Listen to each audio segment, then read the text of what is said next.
Mikami adalah seorang pria jelek, menjijikan, tidak berharga dan pecundang abadi. Pencapaian terbesar dalam hidupnya hanyalah menjomblo selama 37 tahun. Di mana kekasihnya kemudian berselingkuh dengan sahabatnya sendiri, yaitu seorang miliarder bernama Temura. Tidak seperti dirinya, yang bahkan untuk makan saja masih ngutang di warteg. Namun saat ia diundang untuk makan malam di pertunangan mereka, sebuah pisau bersiap mengirim satu korban ke isekai, di mana seorang pria tiba-tiba berlari ke arah mereka. Namun, Mikami mendorong Temura menjauh untuk menyelamatkan nyawanya. Tetapi pisau itu tertancap di perutnya.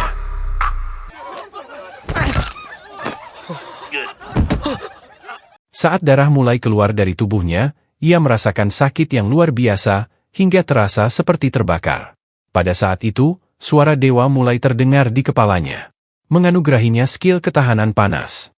Ketika ia bertanya-tanya mengapa ia harus mati dengan cara yang begitu menyakitkan, dewa memberinya kekebalan terhadap serangan fisik, serta skill yang mampu menghilangkan rasa sakit, dan mulai menciptakan tubuh yang tidak membutuhkan darah. Di detik-detik terakhirnya, ia merenungkan betapa menyedihkannya hidup yang ia jalani, di mana sahabatnya sendiri merebut cinta dalam hidupnya, dan ia menganggap dunia ini sangat dingin. Setelah kata-kata itu terucap, dewa memberinya skill ketahanan dingin, lalu menggabungkannya dengan ketahanan panas, menciptakan sebuah skill unik legendaris bernama kekebalan termal.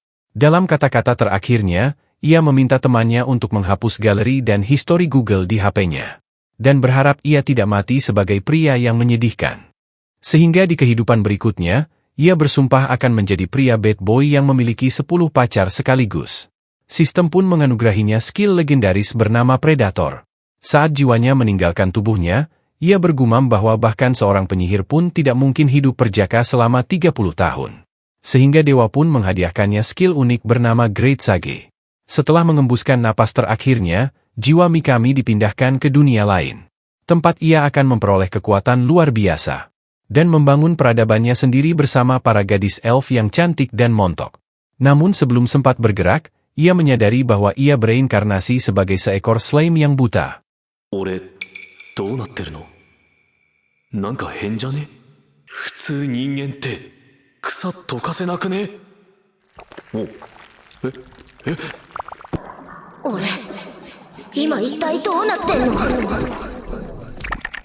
ほうほう。なるほどなるほど。な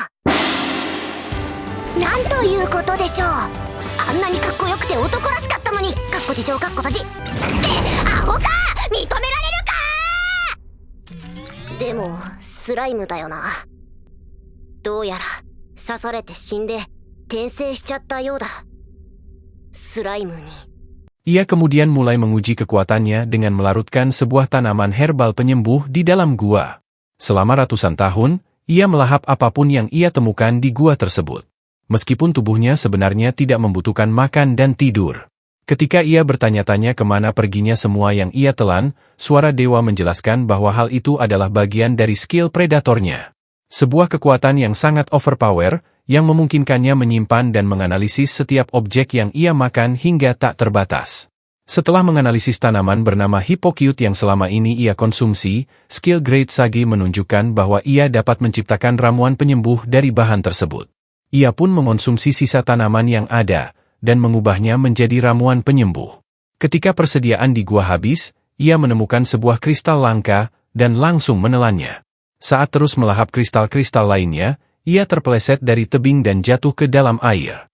Tanpa skill berenang, ia menyadari bahwa ia akan mati sekali lagi.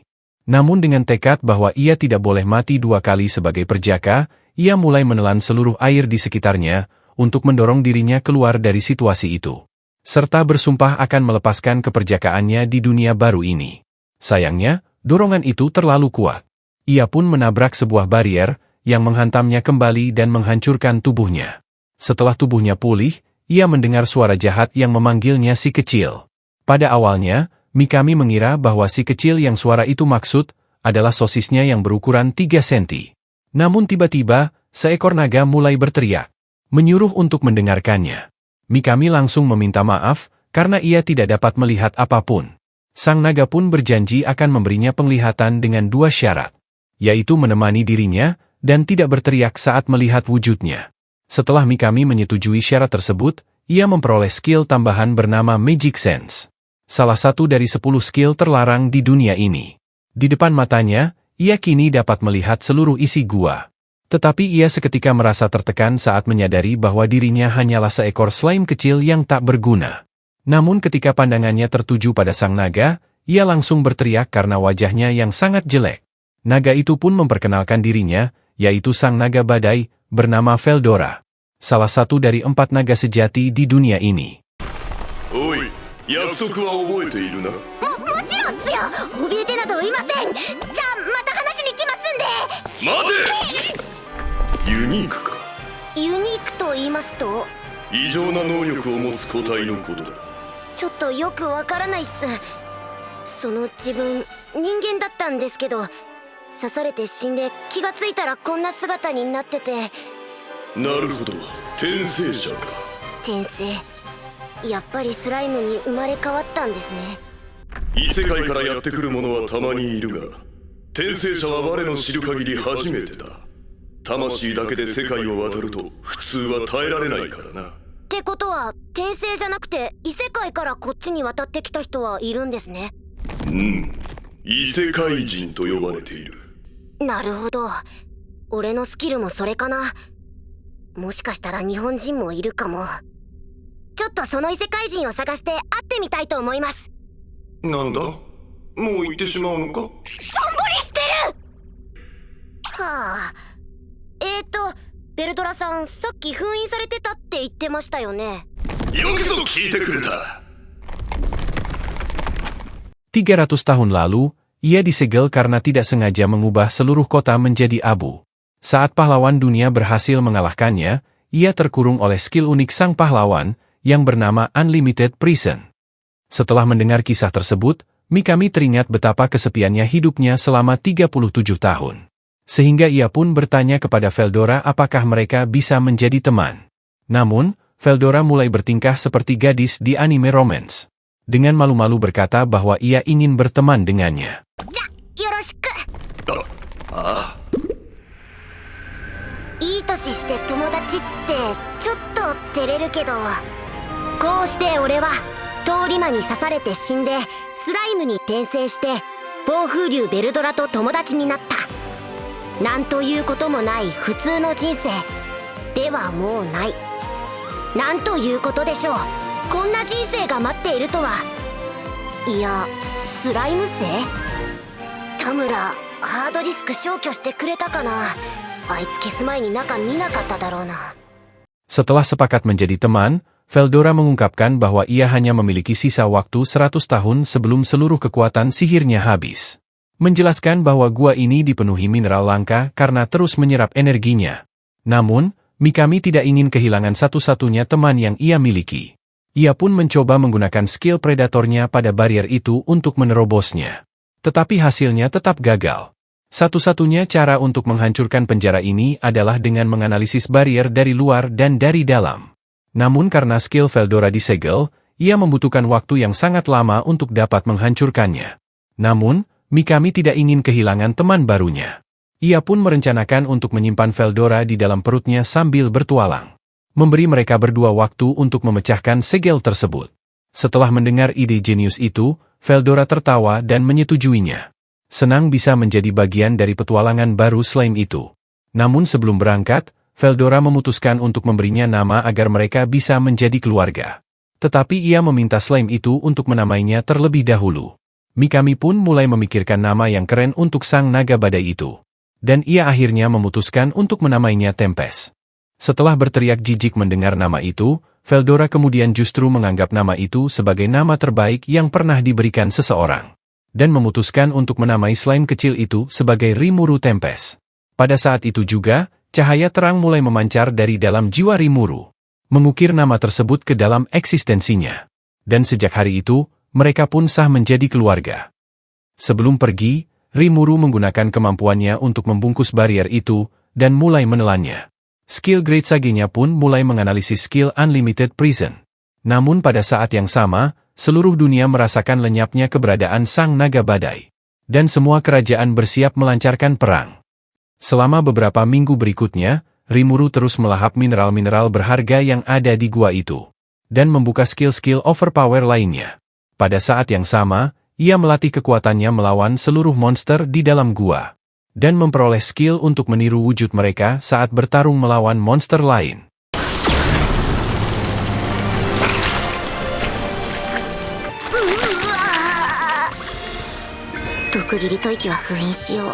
Pada akhirnya, seekor kelabang kelas es muncul. Tetapi Rimuru dengan mudah menghancurkannya dengan satu serangan. Dan juga menghabisi seekor laba-laba hitam raksasa yang memberinya skill untuk berayun di dalam gua itu layaknya seorang Tarzan.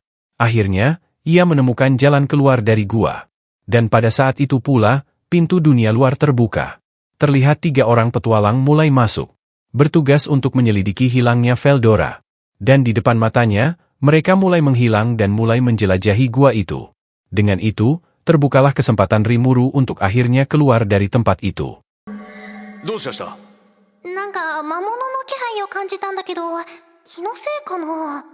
Namun begitu ia menyentuh rerumputan, segerombolan goblin langsung mengepungnya. Semua senjata mereka terlihat rapuh, sama seperti tubuh kurus mereka.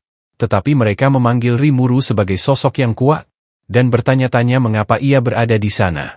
Ini adalah kesempatan pertamanya untuk berbicara. Saat ia mencoba mengeluarkan gelombang udara dari tubuhnya, semua goblin langsung tersungkur ke tanah karena kekuatan suaranya yang dahsyat. Dan mereka memohon agar Rimuru berbicara lebih pelan. Ketika Rimuru bertanya-tanya mengapa mereka mendatanginya, pemimpin mereka memohon sebuah bantuan. Lalu membawa Rimuru ke desa goblin. Di sana, seorang kakek tua memperkenalkan dirinya sebagai tetua desa. Ia menjelaskan bahwa para monster mulai mengamuk di hutan, sejak dewa mereka menghilang bulan lalu. Saat Rimuru memperhatikan lukisan-lukisan di desa itu, ia menyadari bahwa Veldora adalah dewa mereka. Dan sang tetua kemudian meminta bantuannya untuk melindungi desa. Namun, Rimuru mengaku bahwa dirinya hanyalah seekor slime lemah. Namun tetua itu menegaskan bahwa Rimuru tidak perlu merendah. Karena ia bisa merasakan pancaran aura milik Rimuru yang sangat kuat. Bingung dengan maksud mereka, Rimuru mengaktifkan skill Great Sage-nya untuk melihat dari sudut pandang mereka. Dan menyadari bahwa dirinya memancarkan aura kegelapan ke seluruh hutan itu. Pada saat itu juga, ia segera menarik kembali seluruh auranya. Dan berpura-pura bahwa semua itu hanya bagian dari rencananya untuk menguji mereka. Tetua desa berterima kasih karena Rimuru telah menunjukkan belas kasihannya. Lalu mulai menjelaskan situasinya. Beberapa minggu lalu, setengah dari populasi desa musnah akibat serangan direwolf. Makhluk yang mampu membantai 100 goblin sebelum bisa membunuh 1 ekor serigala itu. Sementara mereka menyerang secara berkelompok, sehingga mereka tak terluka sedikitpun. Desa mereka kini hanya memiliki 60 prajurit tersisa. Sehingga tetua itu pun berlutut, dan memohon agar Rimuru membantu mereka. Bersumpah akan setia kepadanya. Saat Rimuru teringat bagaimana dirinya diperlakukan di kehidupan sebelumnya, suara auman serigala terdengar dari kejauhan.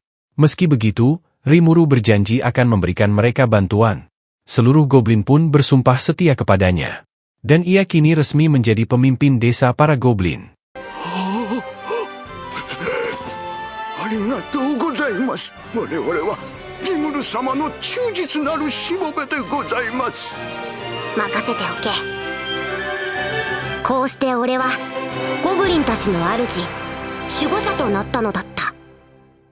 Ketika persiapan pertempuran dimulai, Rimuru menyadari bahwa para goblin itu sangat lemah dan tak terlatih.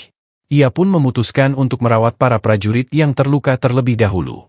Setelah mereka membawa Rimuru ke ruang perawatan, Rimuru memutuskan untuk menelan seorang prajurit. Lalu memuntahkannya kembali setelah selesai.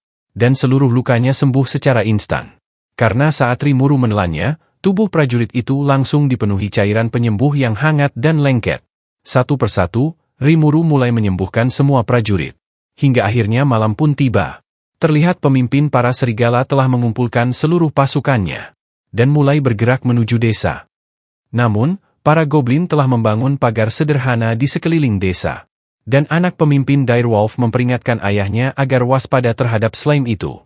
Rimuru memperingatkan mereka agar pergi sebelum mereka semua musnah. Tetapi sang pemimpin mulai melolong, memerintahkan kawanannya untuk merobohkan pagar dan memakan semua goblin yang ada. Para goblin mulai melepaskan anak panah mereka. Dan terlihat beberapa ekor serigala mati secara misterius. Ketika sang pemimpin memperhatikannya lebih teliti, ia melihat benang-benang besi yang telah mengiris tubuh mereka. Membuatnya murka, dan ia langsung menerjang ke depan. Saat ia menggigit benang-benang itu dan melompat untuk membunuh Rimuru, tubuhnya tertahan oleh benang besi. Dan Rimuru meluncurkan pisau air untuk menghabisi pemimpin mereka dalam sekejap.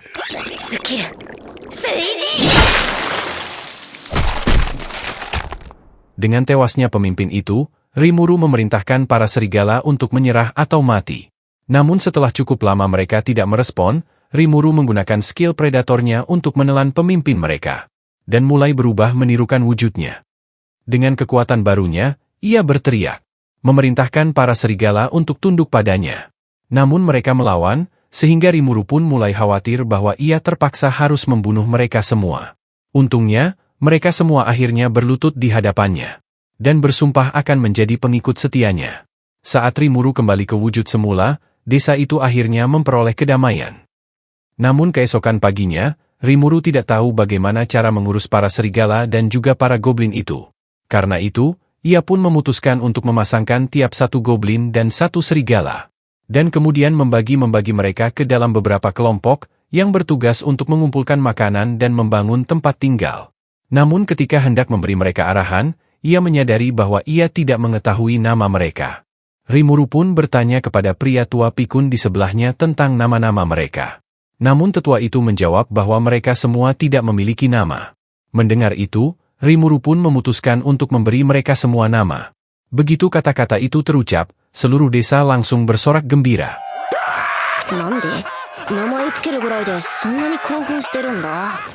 Dan langsung berbaris rapi untuk menerima nama darinya.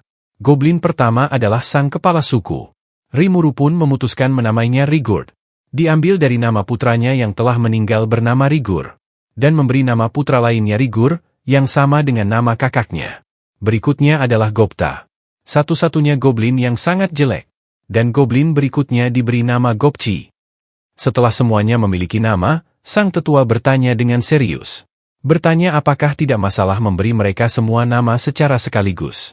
Rimuru pun menjawab bahwa ia tidak keberatan akan hal itu. Kemudian, yang belum memiliki nama tersisa para serigala. Dan yang pertama maju adalah putra pemimpin yang telah ia bunuh. Meski demikian, serigala itu tetap bersemangat untuk diberi nama. Rimuru pun memutuskan memberi nama yang diambil dari julukan keluarganya. Dan akhirnya menamainya Rangga, yang berarti taring badai. Namun, sesaat setelah nama itu terucap, tubuh Rimuru mulai meleleh. Di mana seluruh molekul sihir di dalam dirinya benar-benar habis. Selama 3 hari ke depan, semua goblin dan serigala merawatnya dengan baik. Hingga molekul sihirnya akhirnya terisi penuh. Hal pertama yang terlihat olehnya adalah seorang gadis goblin yang cantik. Dan ia bertanya-tanya apakah ia pernah melihatnya sebelumnya. Dan ketika seorang goblin besar dan kekar masuk, ia mengatakan bahwa dirinya adalah Rigurd. Menjelaskan bahwa perubahan tubuhnya terjadi karena Rimuru memberinya nama. Di mana jika seekor monster memiliki nama, mereka akan naik 1 tingkat sehingga bisa berevolusi. Pada saat itu juga, Rangga menghancurkan dinding. Dengan penuh semangat memperkenalkan dirinya, hingga ekornya menciptakan sebuah tornado yang besar. Seluruh desa pun merayakan kesadaran Rimuru.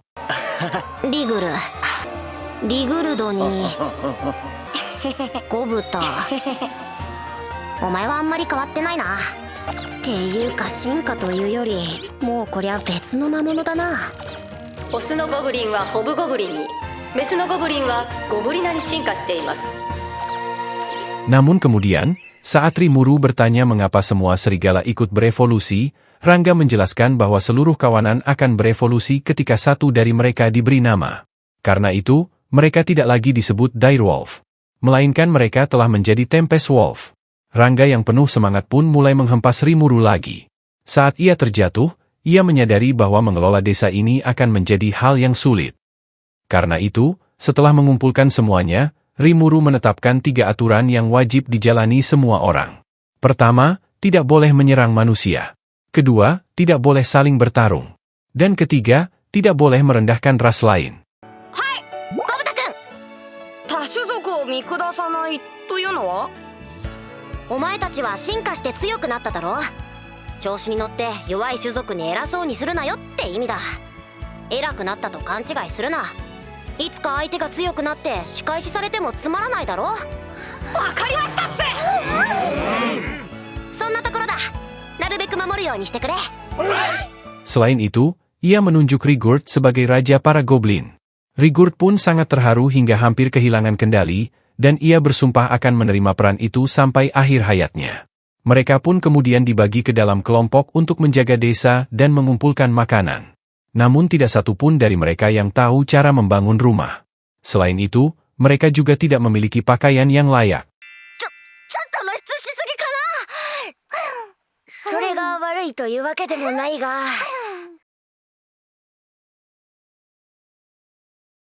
Rigurd menjelaskan pada Rimuru bahwa satu-satunya yang tahu cara membuat pakaian adalah para dwarf, yaitu para kurcaci yang tinggal di kota tetangga bernama Dwargon.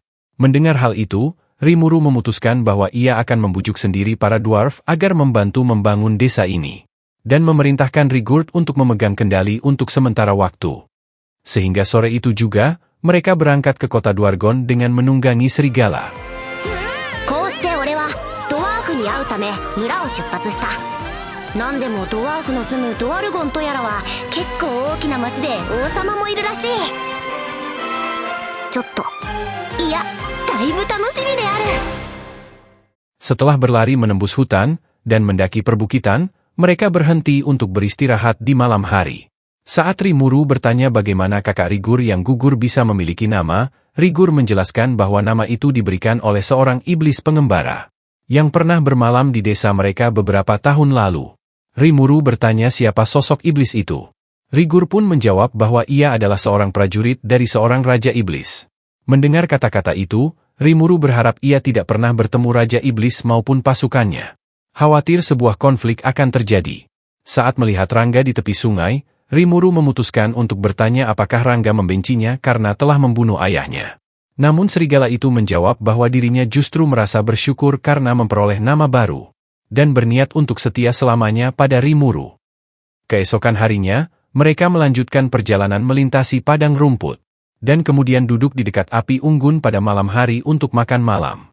Ketika Rimuru penasaran seperti apa kota para dwarf itu, Gopta mengatakan bahwa tempat itu sangat indah dengan teknologi canggih mereka, dan menyebutkan bahwa ada banyak elf cantik yang memiliki dada hingga sebesar kepalanya.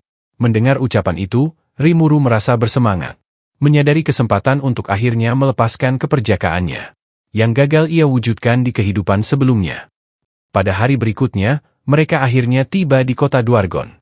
Demi menyembunyikan niatnya yang sebenarnya, Rimuru mengusulkan agar ia memasuki kota hanya bersama Gopta, berjanji akan kembali saat menjelang malam. Mereka pun berangkat berdua.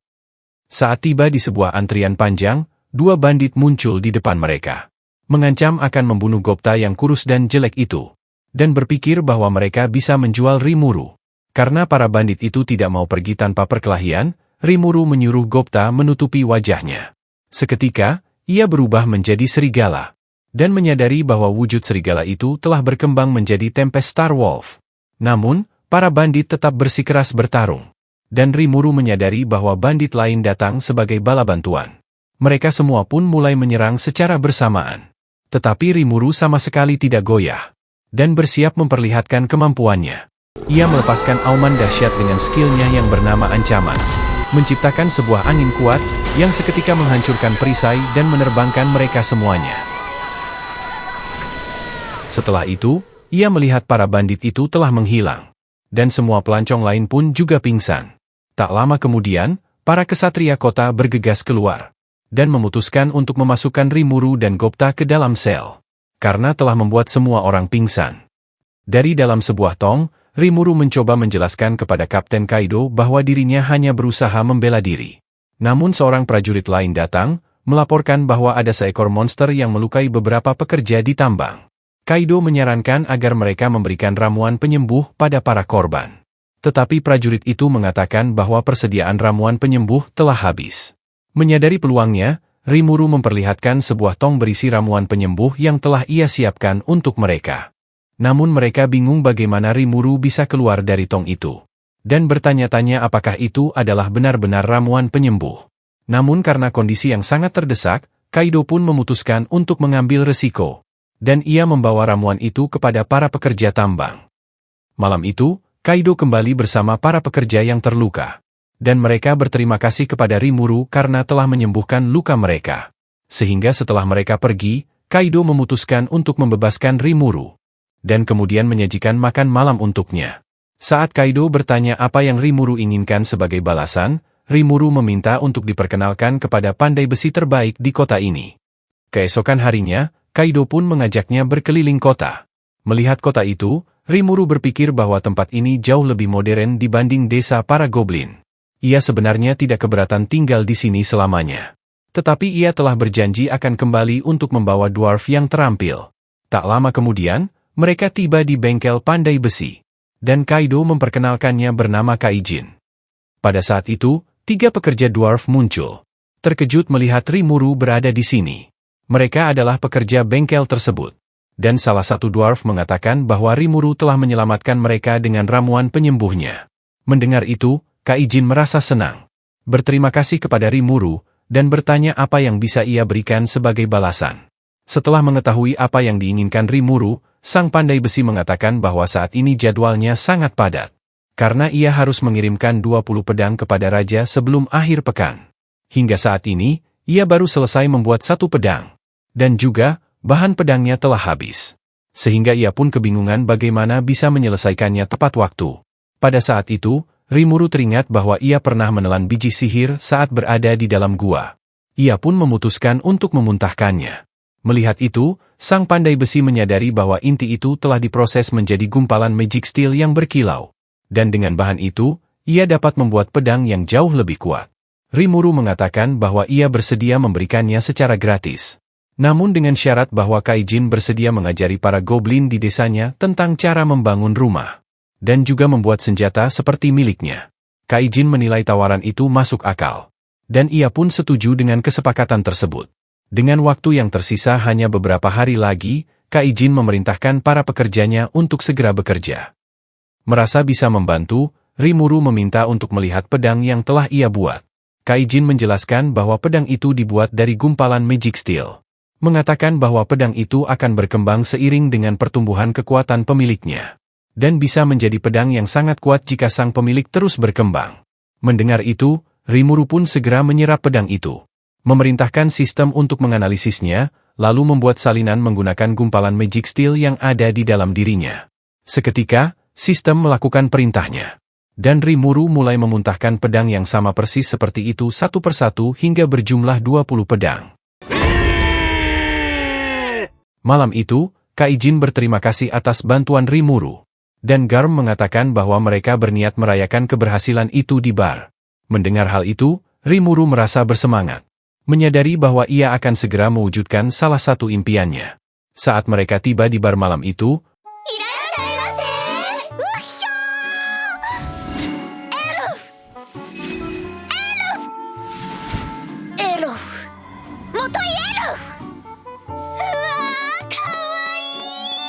para elf cantik pun satu persatu mulai memeluk tubuh slime-nya dengan kelembutan.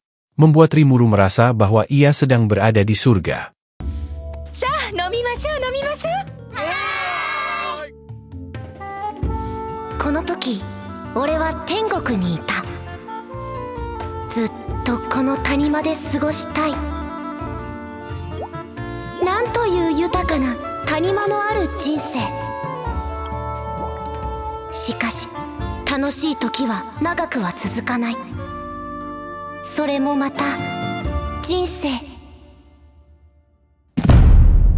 Beberapa saat kemudian, seorang elf menawarkan untuk meramal nasibnya. Dan elf lain juga menyarankan agar ia mengungkap siapa jodoh Rimuru. Rimuru berpikir bahwa dirinya ditakdirkan bersama seekor slime seperti dirinya. Namun, bola ramalan justru menampilkan sosok seorang gadis muda yang cantik. Melihat wajahnya, Rimuru berpikir bahwa gadis itu seperti orang Jepang. Pada saat itu, seorang pria mendekati mereka.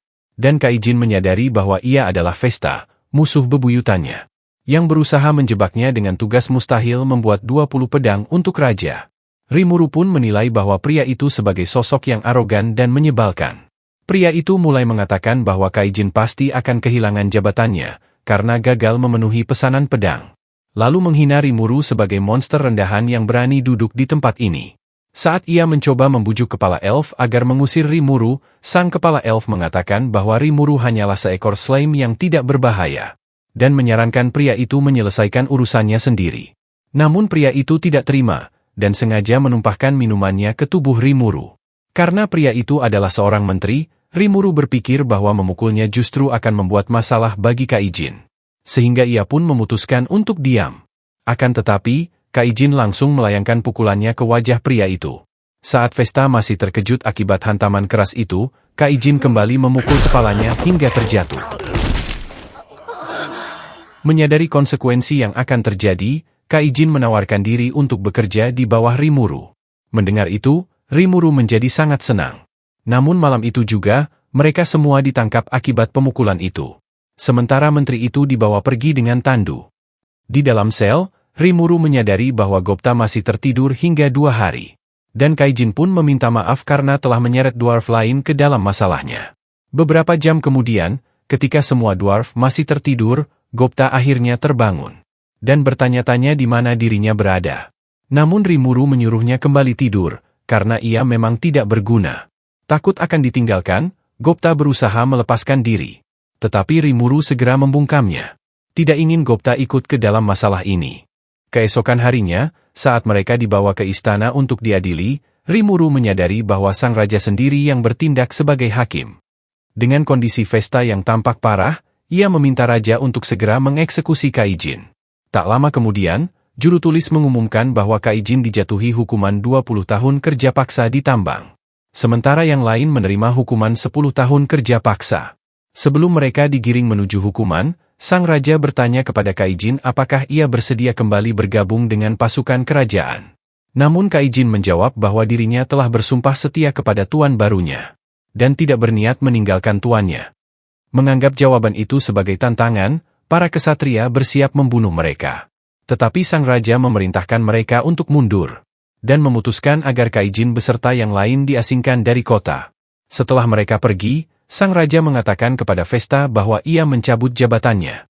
Saat juru tulis menunjukkan ramuan penyembuh dari Rimuru, sang raja menyatakan bahwa Vesta telah membuat kerajaan mereka kehilangan hubungan berharga dengan slime itu, yang seharusnya dapat menyediakan pasokan ramuan penyembuh tanpa batas.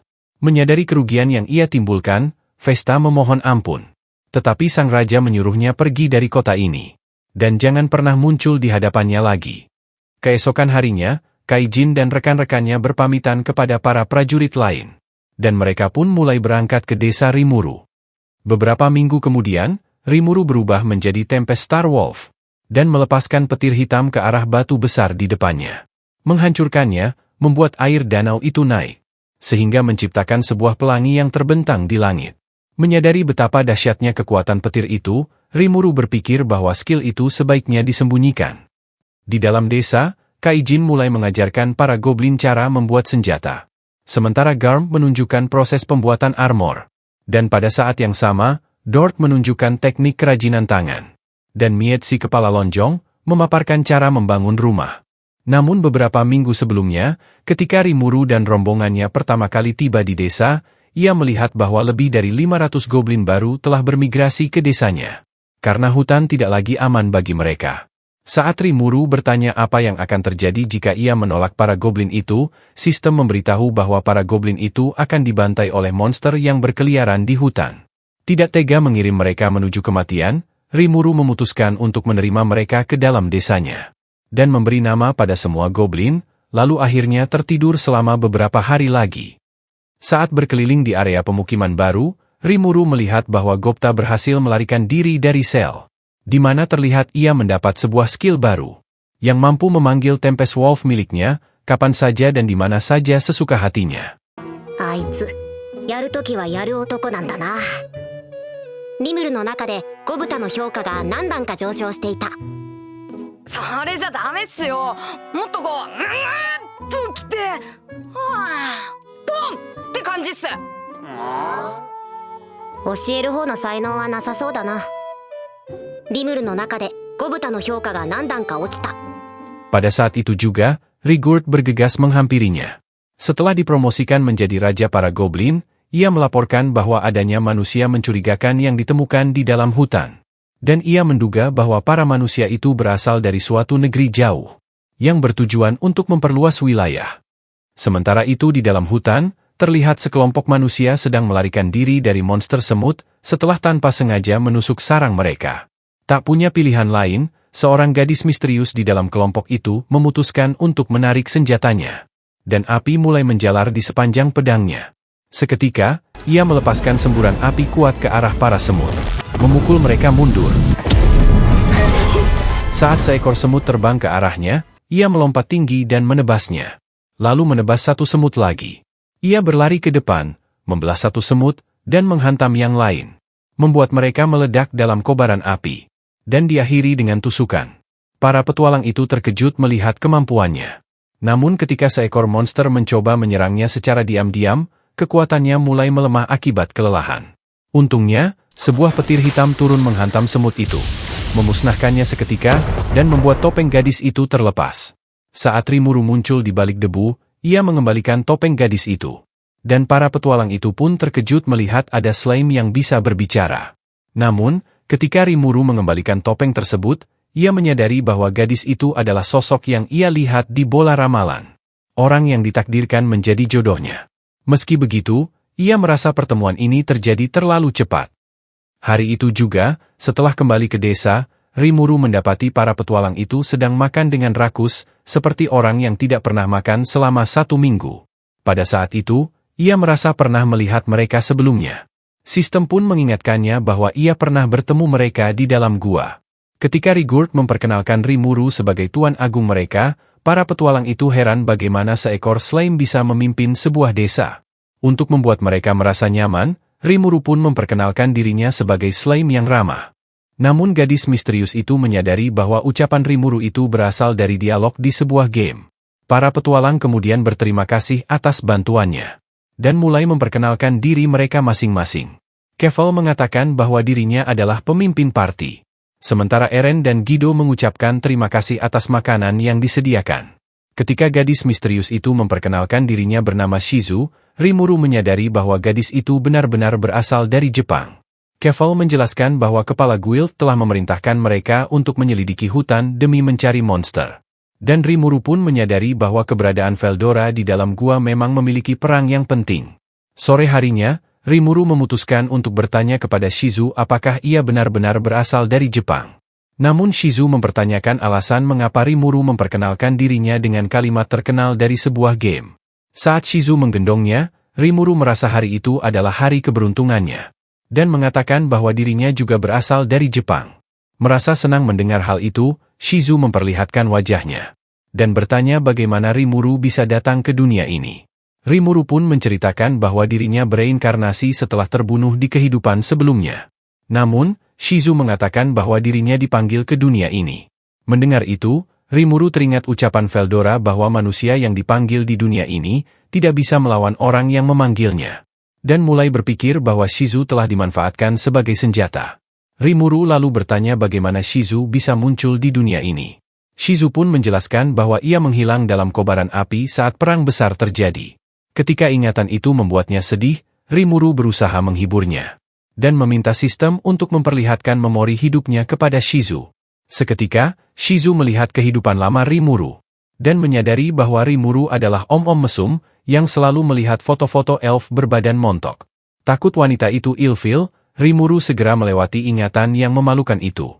Lalu mengatakan bahwa beberapa tahun setelah perang itu, Jepang berhasil dibangun kembali. Dan akhirnya menjadi negara yang hebat. Dan ia juga menyampaikan rencananya untuk membangun desa goblin itu menjadi seperti Jepang. Tiba-tiba, Shizu menjatuhkan Rimuru.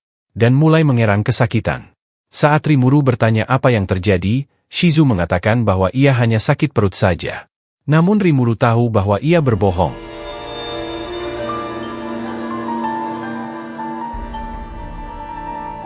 Gomi ka to omotta ga, これは炎への適性がありそうだ。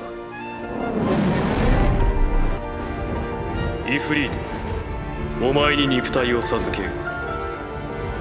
使いこなせ。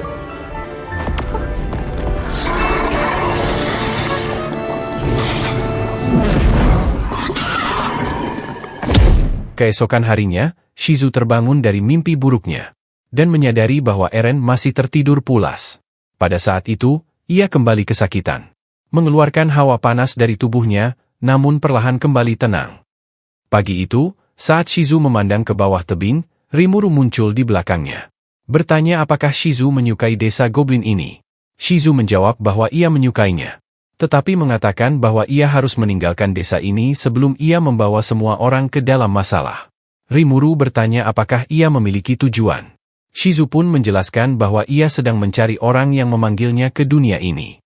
Ketika Eren bersiap untuk pergi, ia mencoba membujuk Shizu agar ikut bersama mereka.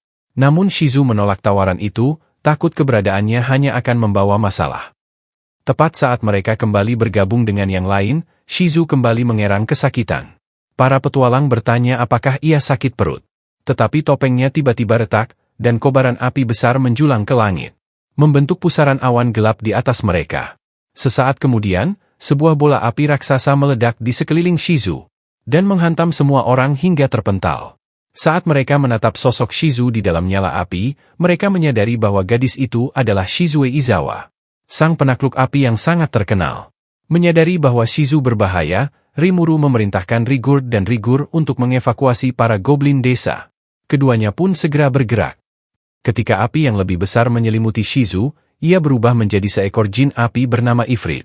Dengan raungan dahsyat, hembusan angin kuat menghancurkan perisai para petualang dan menghempas mereka dengan jauh.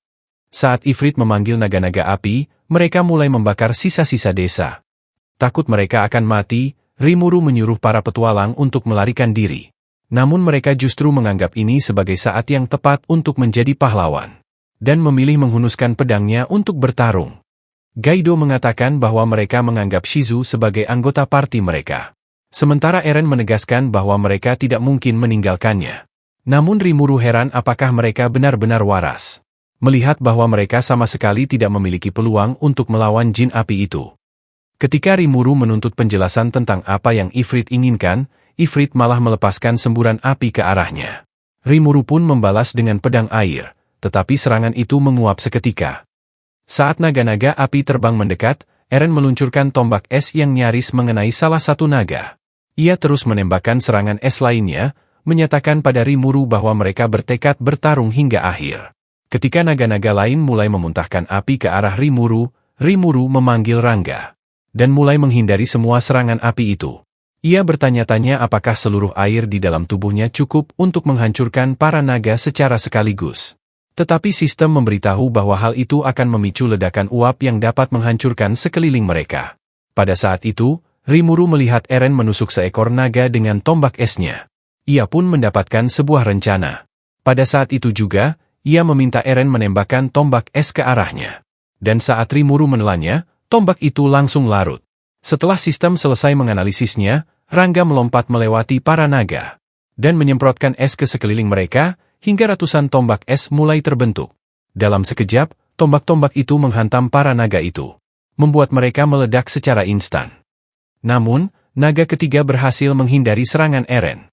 Dan ketika naga itu muncul di hadapan mereka, ia tiba-tiba meledak, menghancurkan perisai mereka, dan membuat tubuh mereka hangus.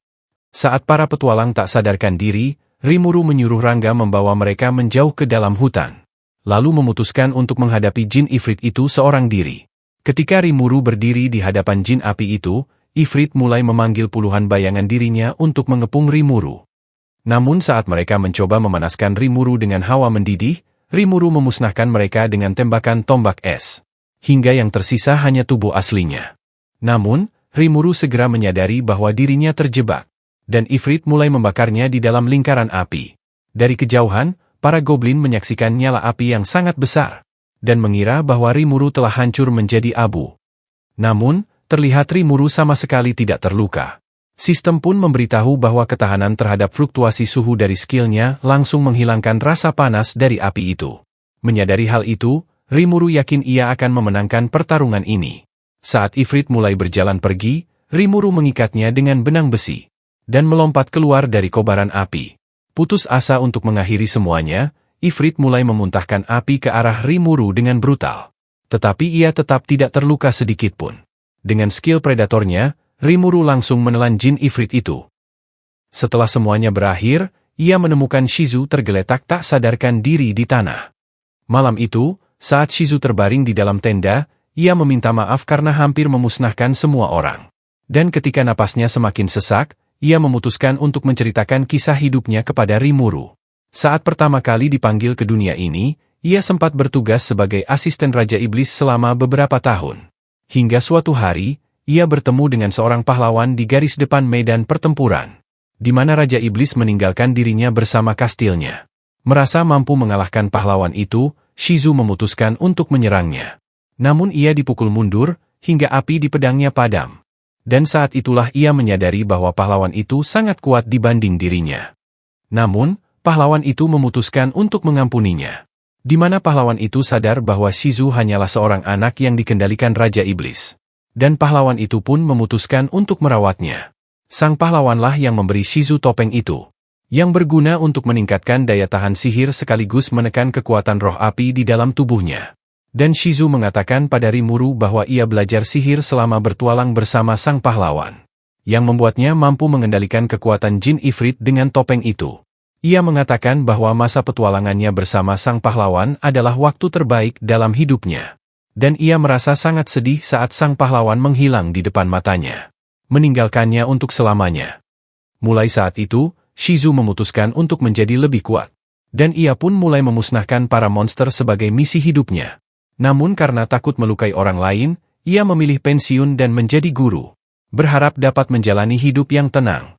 Beberapa tahun kemudian, murid-muridnya tumbuh dewasa, dan akhirnya menempuh jalan mereka masing-masing. Rimuru kemudian bertanya tentang keinginannya. Shizu pun mengatakan bahwa ia sudah lelah dengan dunia ini, dan mengungkapkan bahwa ia ingin berakhir di dalam tubuh slime Rimuru. Sama seperti yang Rimuru lakukan pada Jin Ifrit. Pada akhirnya, Rimuru pun menyetujui permintaannya, dan berjanji akan mencari Raja Iblis itu demi dirinya. Saat Shizu mengembuskan napas terakhirnya, Rimuru mengaktifkan skill predatornya, dan menelan Shizu dalam sekejap. Di luar tenda, para petualang berpikir bahwa Shizu pasti telah pulih berkat ramuan penyembuh Rimuru. Dan Rigurd mengatakan bahwa ia sudah membawakan pakaian baru untuknya. Namun ketika mereka masuk ke dalam tenda, mereka justru melihat seorang anak kecil. Dan Rangga langsung mengenalinya sebagai Rimuru.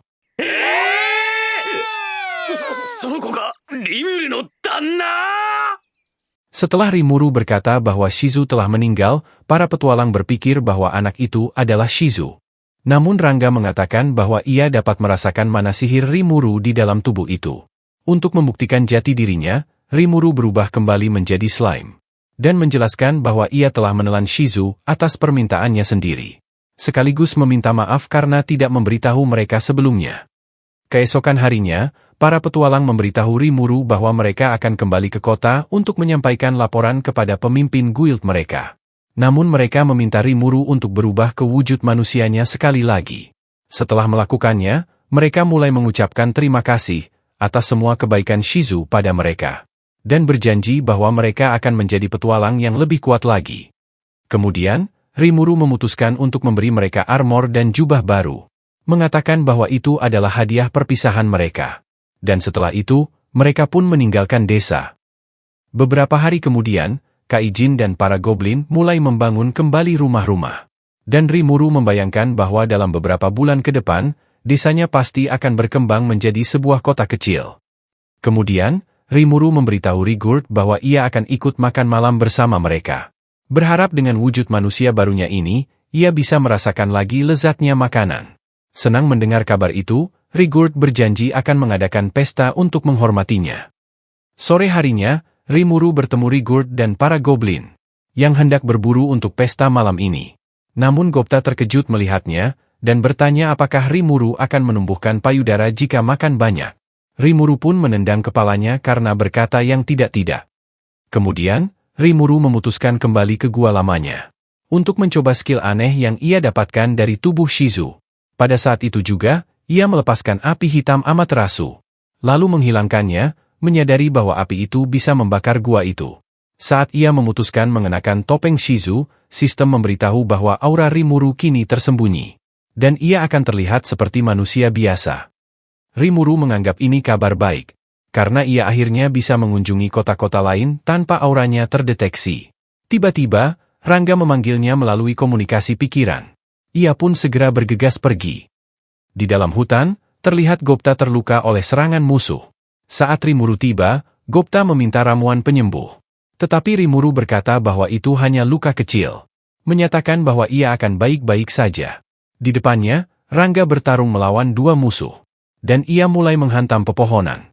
Meski begitu, para musuh itu tidak terluka. Dan Rangga pun mulai menyerang lagi. Namun musuh lain menciptakan sebuah dinding api, sehingga Rimuru pun memerintahkan Rangga untuk mundur. Pada saat yang sama, Rigur bertarung melawan monster lain. Dan nyaris saja terkena serangan mematikannya. Berpikir masih ada jalan damai, Rimuru memutuskan meminta maaf atas perselisihan itu. Dan menyarankan agar mereka membicarakannya dengan kepala dingin. Namun, pemimpin para ogre itu memanggil Rimuru sebagai iblis jahat. Mengatakan bahwa topeng itu tidak bisa menyembunyikan jati dirinya.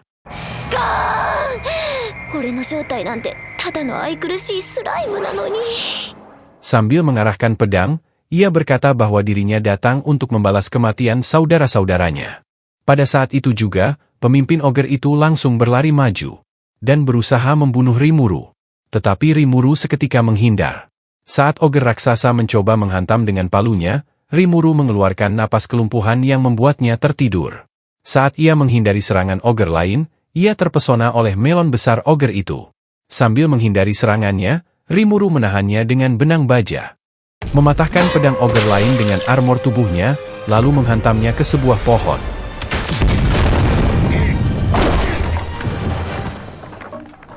Dengan hanya dua ogre tersisa, Rimuru bertanya-tanya apakah mereka bersedia mendengar penjelasannya. Meski begitu, pemimpin ogre menganggap kata-kata Rimuru tidak berarti, dan berkata bahwa mereka tidak akan mau menyerah kepada seorang orc. Mendengar itu, Rimuru mencoba menjelaskan bahwa mereka salah orang. Namun ogre tua tiba-tiba muncul dari belakang, dan menebas lengan Rimuru. Ketika pemimpin ogre bersiap untuk menyerang, Rimuru memulihkan lengannya dengan regenerasi super cepat. Seketika, ogre itu mengeluarkan kobaran api besar yang mengepung Rimuru. Berniat membakar Rimuru hingga hangus.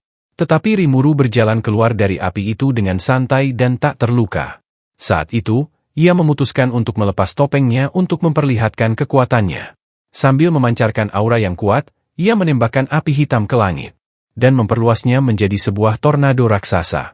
Untuk menunjukkan kekuatannya lebih jauh, ia membuat api hitam itu menghancurkan batu besar di hadapan mereka. Berharap agar mereka menjadi tenang. Namun, pemimpin ogre itu tidak akan mundur tanpa pertarungan. Untungnya sebelum ia maju menuju kehancurannya, ogre wanita menghalanginya. Berkata bahwa Rimuru mungkin bukan musuh mereka. Dan menyuruhnya untuk menenangkan diri. Rimuru pun membuat api hitam itu menghilang. Pemimpin ogre itu bertanya siapa dirinya sebenarnya. Rimuru pun memperkenalkan dirinya, di mana ia mulai berubah menjadi wujud slime-nya. Saat ia menyerahkan topeng itu, ia meminta mereka menilai sendiri apakah ia musuh mereka. Mereka pun menyadari bahwa topeng itu memiliki kekuatan anti-sihir. Dan akhirnya memahami bahwa Rimuru memang bukan orang yang mereka incar. Karena itu, pemimpin ogre itu meminta maaf atas kekacauan yang terjadi. Sebagai gantinya, Rimuru mengundang mereka makan malam. Dan mereka mulai berdamai satu sama lain. Malam itu, saat Rimuru menggigit sate daging, ia menyadari bahwa dirinya bisa kembali merasakan rasa makanan. Dan seluruh goblin pun merasa senang melihat tuan mereka.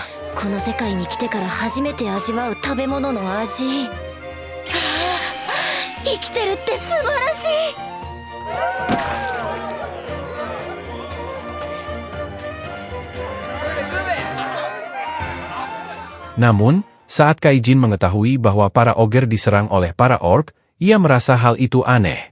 Karena dalam tingkatan monster, ogre seharusnya jauh lebih kuat daripada orc. Sehingga tidak masuk akal jika monster yang lebih lemah, berani menyerang monster yang lebih kuat. Pemimpin ogre menjelaskan bahwa para orc menyerang dengan jumlah yang sangat besar saat mereka tertidur. Rigurd menduga bahwa para orc mendapat dukungan dari pihak lain yang tak dikenal. Dan sang pemimpin teringat bahwa ia sempat melihat sosok iblis bertopeng saat penyerangan terjadi. Ketika Rimuru bertanya bagaimana ia akan membangun kembali desanya dan mengalahkan para orc itu, ia menyadari bahwa pemimpin ogre itu sama sekali tidak memiliki rencana masa depan. Karena itu, Rimuru menyarankan agar mereka tinggal bersamanya untuk sementara waktu. Berjanji akan menyediakan makanan dan tempat tinggal. Sang pemimpin pun berkata bahwa ia harus mempertimbangkan tawaran itu sebelum memberi jawaban. Malam itu di hutan, ia memukul sebuah pohon dengan penuh frustasi. Marah pada dirinya sendiri karena terlalu lemah untuk menyelamatkan desanya sendiri. Namun keesokan harinya, ia memutuskan menerima tawaran Rimuru untuk tinggal di desa ini. Dan bersumpah setia kepadanya. Senang dengan pilihan itu, Rimuru memutuskan untuk memberi nama seluruh ogger itu. Tetapi ia langsung pingsan karena kelelahan. Saat ia terbangun, Rimuru menyadari bahwa 6 hari telah berlalu. Dan ingatannya terasa kabur. Tak lama kemudian, ia melihat pemimpin ogger berlutut di hadapannya. Dan pria itu memberitahu Rimuru bahwa nama barunya adalah Benimaru. Pada saat itu, Rimuru menyadari bahwa dirinya memasuki mode hibernasi setelah memberi nama tersebut. Namun ia menjadi heran karena tubuh ogger itu terlihat lebih kecil meski jumlah sihirnya meningkat.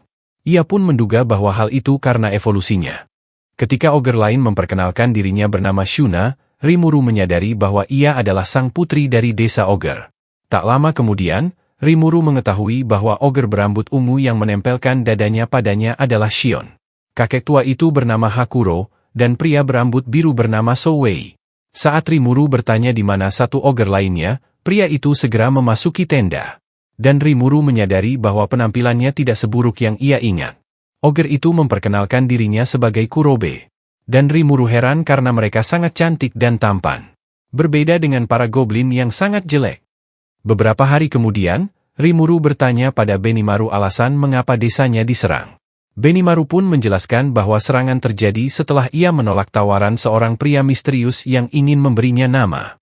Namun, saat Rimuru mengetahui nama pria misterius itu, ia menyadari bahwa pria itu adalah prajurit Raja Iblis yang juga pernah memberi nama pada putra Rigurd beberapa bulan lalu.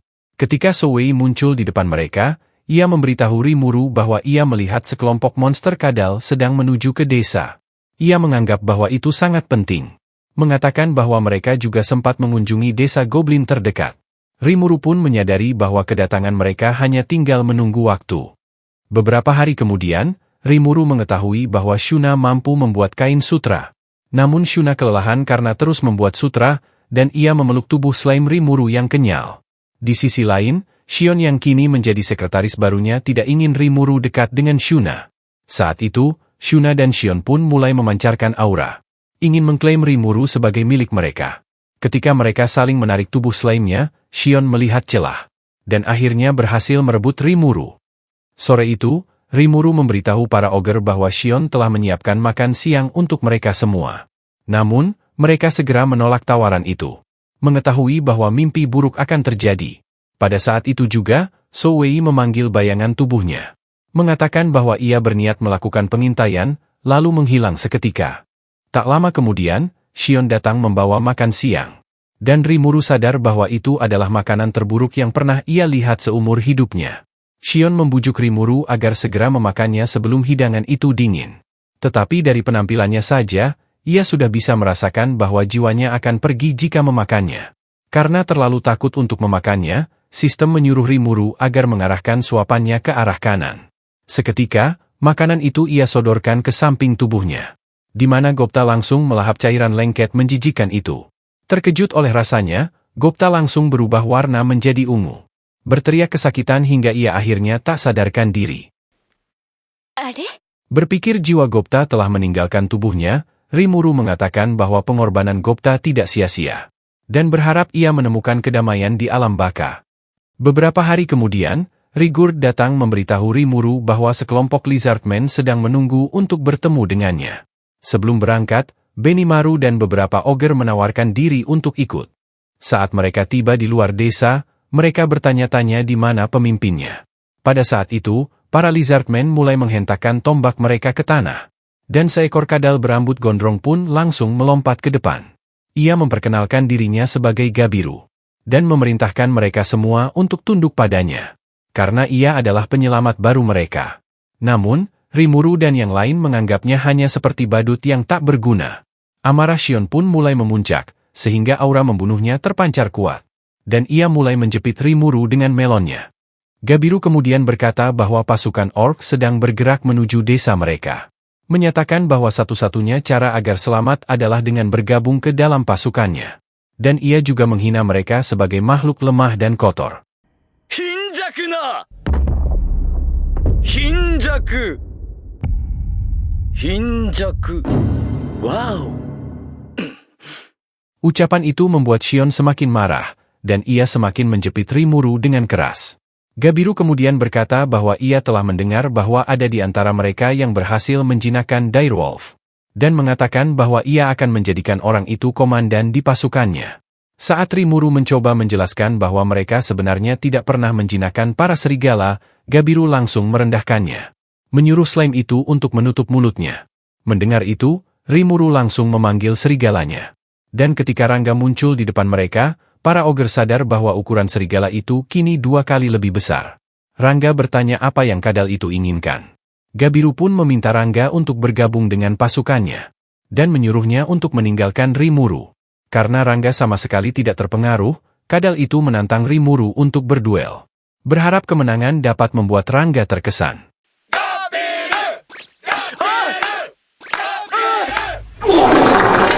Namun, sebelum Rangga sempat mencabik-cabiknya, Gopta muncul tepat waktu. Dan Rimuru heran bagaimana Gopta masih hidup setelah memakan MBG itu. Sistem pun memberitahu Rimuru bahwa Gopta telah mendapatkan sebuah skill bernama ketahanan racun. Pada saat itu, Rangga mengangkat Gopta dan menaruhnya tepat di depan kadal itu. Dan Rimuru menyuruh Gopta untuk mengalahkan cicak itu. Duel pun dimulai, di mana Gopta langsung melemparkan tombaknya. Dan Gabiru nyaris saja terkena serangan itu. Saat Gabiru mengayunkan tombaknya, ia sadar bahwa Gopta telah menghilang. Sebelum sempat bereaksi, sebuah tendangan keras menjatuhkannya ke tanah. Kagum dengan hasil itu, Rimuru sadar bahwa Gopta telah mendapatkan sebuah skill yang bernama gerakan bayangan. Dengan berakhirnya duel itu, Gopta dinyatakan sebagai pemenangnya. Dan semua orang pun mengakui kekuatan Gopta. さすがゴブタ、我が見込んだだけのことはある。俺たちと戦った時より強くなっているようだな。鍛えがいのありそうな才能を持っているようですじゃ。見直したぞ。私に対する先ほどの失礼な発言は聞かなかったことにしてやろう。ようやった。ホブゴブリンの力をよくぞ見せつけた。あいつもしかして本当に天才なんじゃ。 Muak melihat wajah-wajah mereka, Rimuru menyuruh para kadal membawa pergi tuan mereka. Dan mereka pun langsung kabur seperti ayam ketakutan.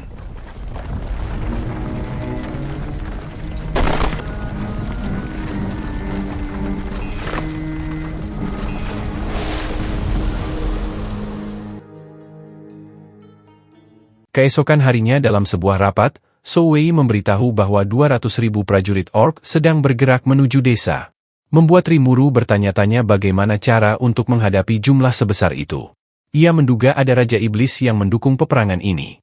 Tetapi Benimaru berkata bahwa kemungkinan besar seorang Raja Orc yang memaksa pasukannya maju ke medan perang. Tak lama kemudian, Souwei memberitahu Rimuru bahwa klon bayangannya telah bertemu dengan roh pohon yang ingin bertemu dengannya. Rimuru mengatakan bahwa ia memang dari dulu ingin bertemu roh pohon. Sehingga ia pun langsung setuju. Pada saat itu juga, sebuah cahaya muncul di depan mereka. Dan tanaman ajaib tumbuh dari atas meja. Memperlihatkan seorang roh pohon yang cantik. Ia meminta maaf karena muncul tanpa pemberitahuan. Dan memperkenalkan dirinya bernama Treni. Saat Rimuru bertanya alasan kedatangannya, ia berkata bahwa ia ingin melihat Rimuru mengalahkan Raja Orc. Namun, Benimaru berpikir bahwa wanita itu memiliki maksud tersembunyi. Dan menuntut penjelasan mengapa ia tidak meminta bantuan desa lain. Roh pohon itu menjelaskan bahwa karena desa Ogre telah hancur, harapan terbaiknya adalah bertemu langsung dengan Raja Slime. Karena menurutnya hanya Rimuru yang mampu mengalahkan Raja Orc itu. Dan menyelamatkan hutannya dari kehancuran. Dengan semua orang menunggu keputusannya, Rimuru berkata bahwa ia akan mempertimbangkan permintaannya untuk melawan Raja Orc. Kemudian, rapat berlanjut. Dan Rimuru mulai bertanya-tanya mengapa para orc menyerang semua desa yang ada di hutan. Souwei menjelaskan bahwa para orc berniat memperkuat diri mereka, yaitu dengan melahap semua makhluk yang mereka temui. Treni menambahkan bahwa Raja Orc memiliki sebuah skill unik bernama kelaparan, yang bisa menyebar ke seluruh pasukannya. Dan skill itu memungkinkan mereka melahap setiap korban yang terlihat, lalu menjadi semakin kuat dengan skill korban mereka. Namun, Seberapa banyak pun yang mereka makan, rasa lapar itu tidak pernah terpuaskan. Dan kehausan akan kekuatan terus berlanjut hingga selamanya. Dengan mengetahui tujuan Raja Orc, Rimuru pun berkata bahwa mereka memiliki peluang untuk melawan para Orc. Menjelaskan bahwa para Goblin dan Direwolf bisa menjadi umpan yang sangat efektif. Treni kemudian memberitahu Rimuru bahwa yang memanggil Raja Orc itu adalah seorang prajurit Raja Iblis. Namun, Rimuru masih ragu apakah Treni bisa dipercaya. Saat itu juga, Treni kembali memohon agar Rimuru mengalahkan Raja Orc demi kebaikan semua pihak. Rimuru pun bertanya pada sistem apakah Treni dapat dipercaya. Sistem menjelaskan bahwa roh pohon adalah pelindung seluruh hutan yang bernama Jura ini. Dan selalu berpihak pada kebaikan melawan kejahatan. Penjelasan itu sudah cukup bagi Rimuru. Namun sebelum Rimuru berbicara, Shion langsung menerima permintaan itu atas nama Rimuru. Seketika, Rimuru berubah ke wujud slime-nya. Dan menyatakan persetujuannya untuk melenyapkan seluruh musuh mereka. Meski begitu, ia mulai memikirkan bagaimana caranya menghadapi 200.000 pasukan orc. Dan ia merasa akan lebih aman jika membentuk aliansi dengan Lizardman. Dan tentu saja bukan dengan si Gabiru itu. Souwei menyarankan agar ia bertemu langsung dengan Raja Lizardman untuk membahas aliansi tersebut. Rimuru pun berharap rencana itu berhasil. 決戦はリザードマンの支配領域である湿地帯になるだろう。これはリザードマンとの共同戦線が前提条件だ。頼んだぞ、ソウエイ。お任せを。狩猟がアホじゃないといいけど、ガビルみたいな。 Keesokan harinya, saat ia tiba di istana Raja Kadal, para penjaga bertanya-tanya siapa dirinya. Merasakan auranya yang sangat kuat, yang bisa membantai mereka semua.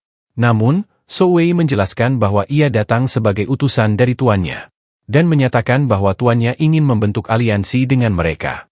Raja Kadal itu berkata bahwa ia belum pernah bertemu dengan Rimuru. Dan bertanya-tanya siapa dirinya sebenarnya. Souwei pun menjelaskan bahwa Rimuru adalah tuan agung di desanya. Yang telah bersumpah akan memusnahkan Raja Orc seorang diri. Salah satu kadal berkata bahwa itu hanya omong kosong. Dan mencoba menantangnya untuk berduel. Namun Souwei langsung menjebaknya dengan benang baja. Dan hampir saja menghabisi kadal itu.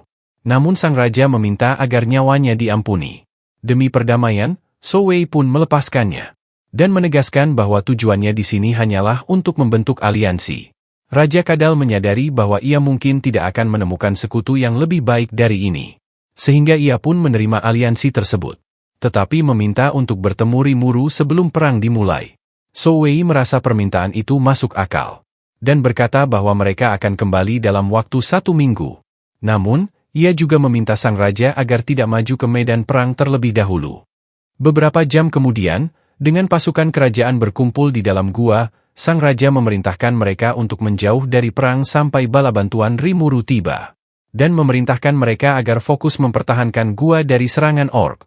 Namun, beberapa hari kemudian, Gabiru muncul di istana. Dan menyarankan agar mereka segera melancarkan serangan. Namun sang raja menolak, dan menjelaskan bahwa mereka sedang menunggu sekutu. Merasa memiliki rencana yang lebih baik, Gabiru menghina ayahnya sebagai pemimpin lemah. Lalu memerintahkan pasukannya untuk merebut istana. Yakin bahwa dirinya adalah satu-satunya kadal jenius di sini. Pada saat itu juga, Gabiru memberi perintah agar sang raja ditahan di dalam sel. Dan mulai menyerap kekuatan tombak milik sang raja. Ketika semakin banyak prajurit berkumpul di dalam gua, mereka menyatakan dukungan kepadanya. Karena itu, Gabiru pun memutuskan memimpin mereka menuju medan perang. Di sebuah area rawa-rawa, saat pasukan orc terus bergerak menuju desa Goblin, Gabiru dan pasukannya mulai membantai para orc. Namun ketika mereka mundur dari pertempuran, mereka menyadari bahwa para orc yang masih hidup mulai melahap para orc yang telah terbunuh. Pada saat itu, Gabiru seketika panik. Menyadari bahwa dirinya sebentar lagi akan tamat. Di depan matanya, para orc itu mulai memancarkan aura kegelapan yang jauh lebih mengerikan. Dan kekuatan mereka yang meningkat sangat drastis. Sementara itu, Rimuru dan pasukannya bergegas menuju desa Kadal. Berharap tiba sebelum pasukan orc. Melalui komunikasi pikiran, Souwei memberitahu Rimuru bahwa seorang orc berpangkat tinggi sedang menghajar prajurit Kadal. Dan bertanya pada Rimuru apakah dirinya boleh ikut bertarung. Karena mereka kini bersekutu, Rimuru pun memintanya untuk membantu pasukan Kadal. Saat mereka tiba di lokasi, ternyata seluruh orc sudah ditumbangkan oleh Souwei. Namun seorang prajurit terlihat telah terluka parah. Tanpa ragu, Rimuru memberikannya ramuan penyembuh. Dan kadal itu terkejut karena lukanya pulih seketika. Setelah Rimuru memperkenalkan dirinya, prajurit itu menceritakan bahwa kakaknya yang bodoh, Gabiru, telah menggulingkan sang raja. Dan memaksa pasukan Lizard maju ke medan perang. Namun ia berharap Rimuru bersedia menyelamatkan kakaknya sebelum dihabisi oleh Raja Orc. Sebelum Rimuru sempat memberi jawaban, Shion berkata bahwa Rimuru adalah orang yang tidak pernah sanggup menolak permintaan siapapun. Dan pasti akan menyelamatkan Gabiru dari pasukan Orc. Mendengar itu, Rimuru bertanya-tanya sejak kapan Shion menjadi bosnya. Namun ia kemudian memerintahkan Souwei membebaskan Raja Lizard dari sel. Dan menyuruh yang lain bergerak menuju medan pertempuran. Sementara itu di medan perang, pasukan Orc berhasil menangkap seorang prajurit Lizard yang gagal melarikan diri. Dan mulai melahapnya hidup-hidup. Saat Gabiru berteriak agar pasukannya mundur, mereka menyadari bahwa mereka sudah terkepung oleh pasukan Orc. Gabiru memperhatikan gerakan para Orc yang semakin cepat. Dan menyadari bahwa tubuh mereka telah memperoleh kaki berselaput dan sisik setelah memakan kaumnya. Tiba-tiba, seorang Orc menyerbu ke arahnya. Serangan kapak itu berhasil ditahan, dan tubuh Orc itu berhasil didorong menjauh. Dan Gabiru berteriak agar pasukannya tetap dalam formasi rapat. Ketika para Orc semakin mendekat, Gabiru mengatakan bahwa melarikan diri bukanlah pilihan. Mendengar itu, pasukannya pun berpikir bahwa Gabiru adalah pemimpin pemberani yang memilih mati daripada kabur. Tak lama kemudian, seekor Orc raksasa muncul di hadapan mereka. Aura yang sangat besar membuat Gabiru menyangka bahwa makhluk itu adalah Raja Orc. Bertekad untuk tidak lari, ia menantangnya bertarung 1 lawan 1. Mengira bahwa itu adalah Raja Orc. Berharap perang dapat berakhir setelah mengalahkannya.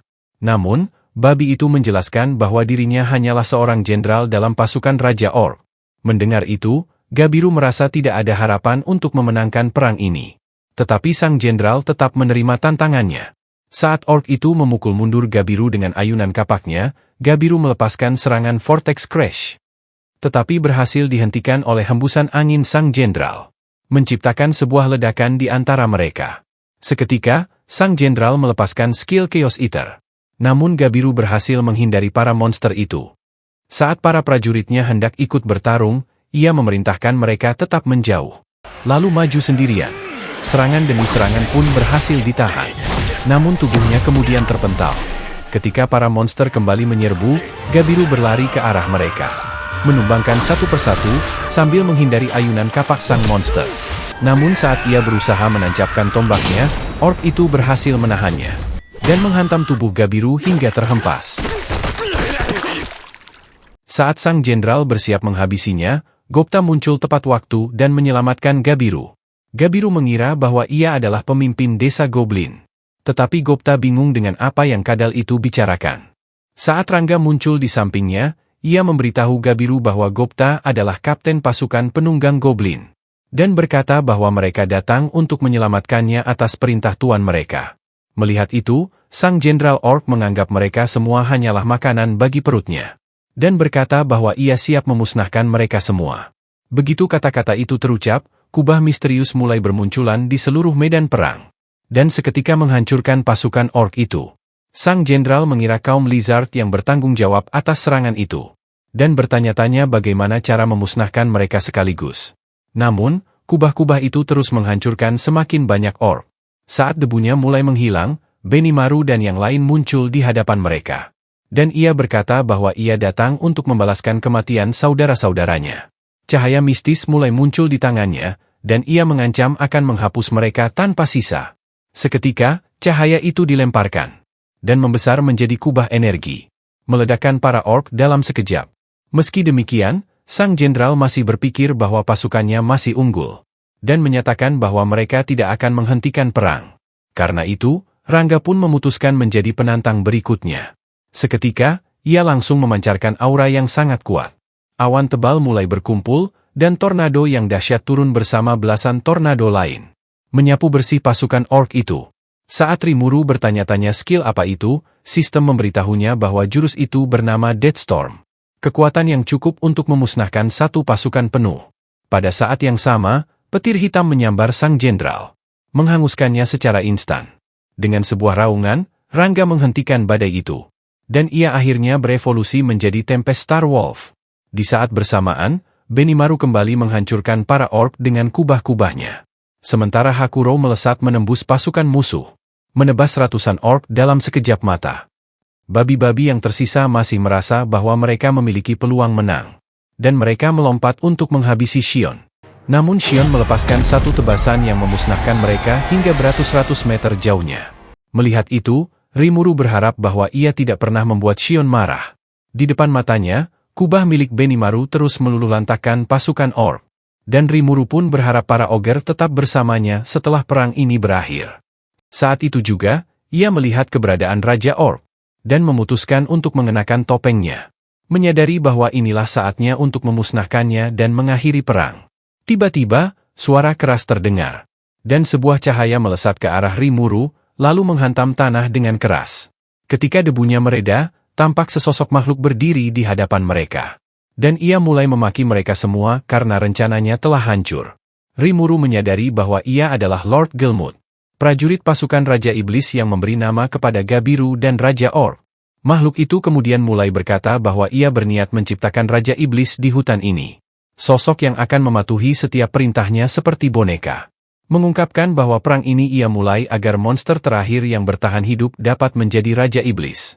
Saat Gabiru bertanya apakah ia datang untuk menjadikannya Raja Iblis, Gelmut berkata bahwa Gabiru terlalu lemah dan bodoh untuk jabatan setinggi itu. Dan ia menyuruh Gabiru untuk mati dan menjadi santapan Raja Orc saja. Sehingga Raja Orc menjadi cukup kuat untuk menjadi Raja Iblis. Namun ketika Gelmut menyuruh Raja Orc melahap Gabiru, ia bertanya bagaimana bisa ia menjadi Raja Iblis dengan memakan makhluk menjijikan seperti itu. Gelmut menjawab bahwa prosesnya tidak penting, dan tetap memerintahkannya untuk melakukannya. Namun Raja Orc itu merasa bahwa ini mungkin jebakan. Dan ia mulai tidak mempercayai satu kata pun darinya. Karena itu, Gelmut pun memutuskan untuk membunuh Gabiru sendiri. Ia langsung menembakkan energi dahsyat ke arah Gabiru. Tetapi para prajurit Gabiru menahan serangan itu dengan tubuh mereka. Bertekad untuk selalu melindungi pemimpin mereka. Namun, Gelmut belum selesai. Dan ia mulai menyiapkan serangan lain untuk menghabisinya. Berkata bahwa cara terbaik agar hidupnya yang tak berguna itu memiliki arti, adalah dengan menjadikannya santapan Raja Orc. Saat energi besar itu ia angkat, energi itu terpecah menjadi bagian-bagian kecil. Dan melesat ke arah Gabiru, dengan kekuatan berkali-kali lipat. Akan tetapi, seluruh serangan itu diserap oleh Rimuru. Dan menyebutnya sebagai serangan lemah.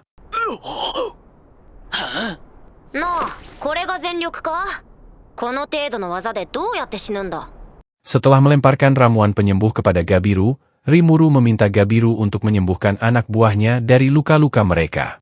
Gabiru pun menyiramkan ramuan itu pada pasukannya. Rimuru berpikir bahwa Gabiru ternyata cukup berani.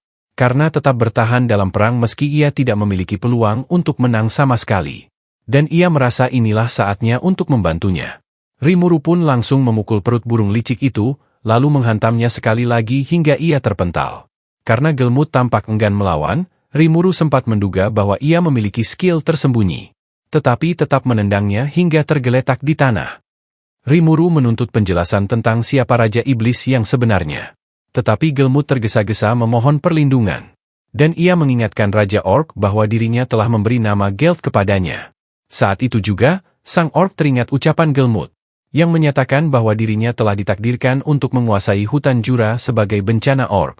Namun ketika merasa siap menerima takdir itu, orc itu seketika menebas Gelmut dengan kapak besarnya. Dan ia mulai melahap tubuhnya. Di depan mereka semua, aura orc itu mulai menguap dengan deras. Dan sistem memberitahu Rimuru bahwa jumlah sihir monster itu meningkat dengan drastis. Dan ia sebentar lagi akan berevolusi menjadi Raja Iblis. Seketika, angin gelap berputar seperti badai. Dan sistem mengumumkan bahwa evolusinya menjadi bencana orc telah selesai. Menyadari betapa berbahayanya makhluk babi itu bagi dunia, Rimuru sadar bahwa monster itu tidak boleh dibiarkan hidup. Tak lama kemudian, monster itu mengancam akan memusnahkan seluruh makhluk di hutan hingga hanya dirinya yang tersisa. Para ogre merasa bahwa mereka masih mampu mengalahkannya. Sehingga Shion pun maju menyerangnya. Dan Benimaru meminta Rimuru membiarkan mereka memimpin pertempuran. Saat Shion melompat tinggi untuk menebasnya, serangannya ditahan. Dan ia dihantam hingga terlempar. Tetapi ia kembali menyerang tanpa ragu. Ketika orc itu berpikir dirinya akan mengakhiri hidup Shion, Hakuro muncul dari atas dan menebas lehernya dalam sekejap. Namun, monster itu tidak tumbang. Dan dengan skill pemulihan yang telah meningkat, kepalanya tersambung kembali secara instan. Pada saat itu, Souwei segera menjeratnya dengan benang-benang bajanya. Sehingga Benimaru pun melepaskan cahaya mistis yang membesar menjadi kubah sihir. Meledakannya menjadi semburan api neraka. Untuk menonaktifkan skill penyembuhannya, Rangga memanggil petir hitam ke arahnya. Meski demikian, Rimuru menilai serangan itu masih kurang kuat. Dan meminta Rangga beristirahat hingga mana sihirnya pulih. Saat debunya mereda, mereka menyadari bahwa Raja Orc itu seakan memiliki 9 nyawa. Dan pada titik ini, rasanya monster itu mustahil untuk dikalahkan. Tanpa disadari, seekor orc muncul di hadapan Gelt dan menawarkan dirinya sebagai santapan. Tanpa ragu, Raja Orc itu melahapnya. Dan kekuatannya langsung meningkat. Meski sudah bertambah kuat, rasa lapar itu belum terpuaskan. Ia pun melepaskan energi yang kembali terpecah menjadi ratusan bagian. Namun serangan itu kembali diserap oleh Rimuru dalam sekejap. Dan kemudian memberitahu para ogre bahwa ia akan mengambil alih pertempuran. Saat berdiri di hadapan monster itu, ia meminta sistem menyiapkan mode tempurnya. Pada saat itu juga, Rimuru membuka sebuah kekuatan baru. Akan tetapi, Raja Orc itu melepaskan Chaos Eater untuk melahapnya. Rimuru langsung melesat cepat, menghindari seluruh serangan, dan menebas lengan iblis itu. Sedang unggul, Rimuru melompat maju dan menghancurkan kapak babi itu. Namun Gelt merobek tangannya sendiri. Saat itu juga, energi besar keluar di sekelilingnya. Dan lengannya pulih seketika. Ia mengatakan kepada Rimuru bahwa ia ingin merasakan daging slime Rimuru yang lengket itu. Dan mulai meluncurkan laser-laser cahaya yang sangat kuat. Namun semuanya diserap oleh Rimuru. Memanfaatkan kelengahan itu, Raja Orc berhasil menangkap Rimuru. Berkata bahwa ia sangat ingin memakannya. Namun Rimuru memunculkan lingkaran api di bawah tubuhnya. Dan langsung membakarnya dengan api yang sangat besar. Meski begitu, Raja Orc itu tetap tidak terluka. Dan Rimuru menyadari bahwa monster itu memiliki skill ketahanan terhadap api. Karena itu, ia pun meminta sistem berhenti membantunya. Menyatakan bahwa ia akan mengalahkan monster itu dengan caranya sendiri. Saat tubuh Rimuru mulai mencair menjadi slime, ia mengancam akan melahap babi itu hingga tidak tersisa apapun. Seketika, Rimuru meleleh di tangannya, dan mulai menyebar seperti lem. Monster itu berusaha melepaskannya. Tetapi slime itu terus meluas ke seluruh tubuhnya hingga akhirnya menyelimutinya sepenuhnya. Flashback, terlihat bahwa beberapa bulan lalu, Gelt meninggalkan desanya demi mencari makanan bagi kaumnya yang kelaparan. Namun sebelum tiba di hutan, tubuhnya tidak sanggup lagi. Dan ia pingsan di tanah tandus. Beruntung, Gelmut menemukannya. Dan menawarkan nama serta makanan jika ia bersedia menjadi Raja Iblis. Dengan ingatan itu, Gelt mengatakan kepada Rimuru bahwa ia tidak boleh kalah. Karena kematiannya dapat membuat kaumnya mati kelaparan. Rimuru menjawab bahwa ia sebenarnya sudah kalah. Dan sebentar lagi akan larut di dalam tubuhnya. Merasa kasihan kepada kaumnya, Gelt bertanya-tanya bagaimana mereka akan bertahan tanpa dirinya. Namun Rimuru menyuruhnya berhenti berbicara. Karena tidak ada alasan apapun yang dapat menyelamatkannya dari neraka. Meski demikian, Rimuru mulai merasa iba padanya. Dan mengatakan bahwa ia bersedia melahap dosa Gelt serta dosa para orc lainnya. Sehingga mereka dapat masuk ke dalam nirvana. Pada saat itu, Gelt berubah kembali ke wujud aslinya. Dan mendapati dirinya sudah berada di surga. Dengan rasa laparnya lenyap, ia berterima kasih kepada Rimuru karena telah menyelamatkannya. Dan ia mulai menghilang di depan Rimuru. Saat sistem mengumumkan bahwa Gelt telah pergi ke alam baka, gumpalan slime itu pun menghilang, dan memperlihatkan Rimuru. Dengan pulihnya pikiran para orc, mereka memutuskan mengakhiri perang. Dan semua orang merayakan kemenangan tersebut.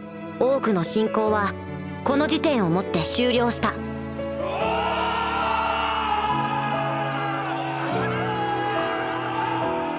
Beberapa saat kemudian, Rimuru bertanya kepada para ogre apakah mereka sudah siap kembali ke desa mereka. Melihat bahwa perang telah berakhir.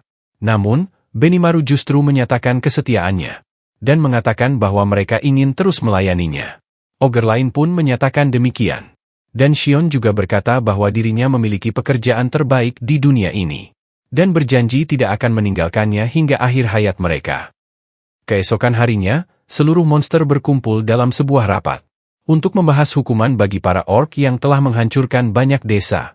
Akan tetapi, Rimuru mengatakan bahwa ia tidak berniat menghukum para orc, karena menurutnya, ras lain pun mungkin akan melakukan hal serupa dalam keadaan yang sama.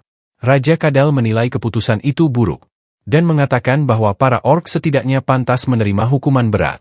Namun, Benimaru mengingatkan bahwa kelaparan adalah dorongan yang mengerikan bagi siapapun. Melihat bahwa para orc tidak dihukum, Raja Kadal bertanya-tanya di mana para orc itu akan tinggal. Dengan lebih dari 150.000 orc yang tersisa, Rimuru berpikir bahwa mereka dapat memberi dampak besar, dan menyarankan agar mereka semua bekerja sama untuk membangun desa goblin. Seekor orc bertanya-tanya mengapa Rimuru bersedia menerima mereka ke kota baru yang sedang dibangun. Rimuru pun berkata bahwa itu adalah satu-satunya solusi agar mereka berguna, dan menebus semua dosa-dosa mereka. Kabar ini menjadi berita terbaik yang pernah mereka dengar. Dan para monster jelek itu berterima kasih kepada Rimuru karena memberi mereka kesempatan untuk menebus kesalahan mereka. Treni mengatakan bahwa ia puas dengan keputusan tersebut, dan bersedia berbagi hasil hutan agar para orc memperoleh makanan. Sebagai penjaga hutan, ia menyatakan telah memutuskan untuk mengangkat Rimuru sebagai kanselir hutan Jura. Dengan seluruh klan menyetujui pengumuman itu, Rimuru pun menerima jabatan kanselir itu. Setelah pertemuan berakhir, saat para ogre bersiap pergi, seorang orc meminta pengampunan kepada mereka. Namun, Benimaru tidak memiliki keinginan untuk memakan daging babi, dan menilai bahwa mengeksekusinya hanya akan menyia-nyiakan bakat tempurnya. Sehingga keesokan harinya, Rimuru memutuskan untuk menjadikan orc itu sebagai pemimpin klan para orc, dan memberinya nama Geld sebagai penghormatan kepada pemimpin mereka sebelumnya.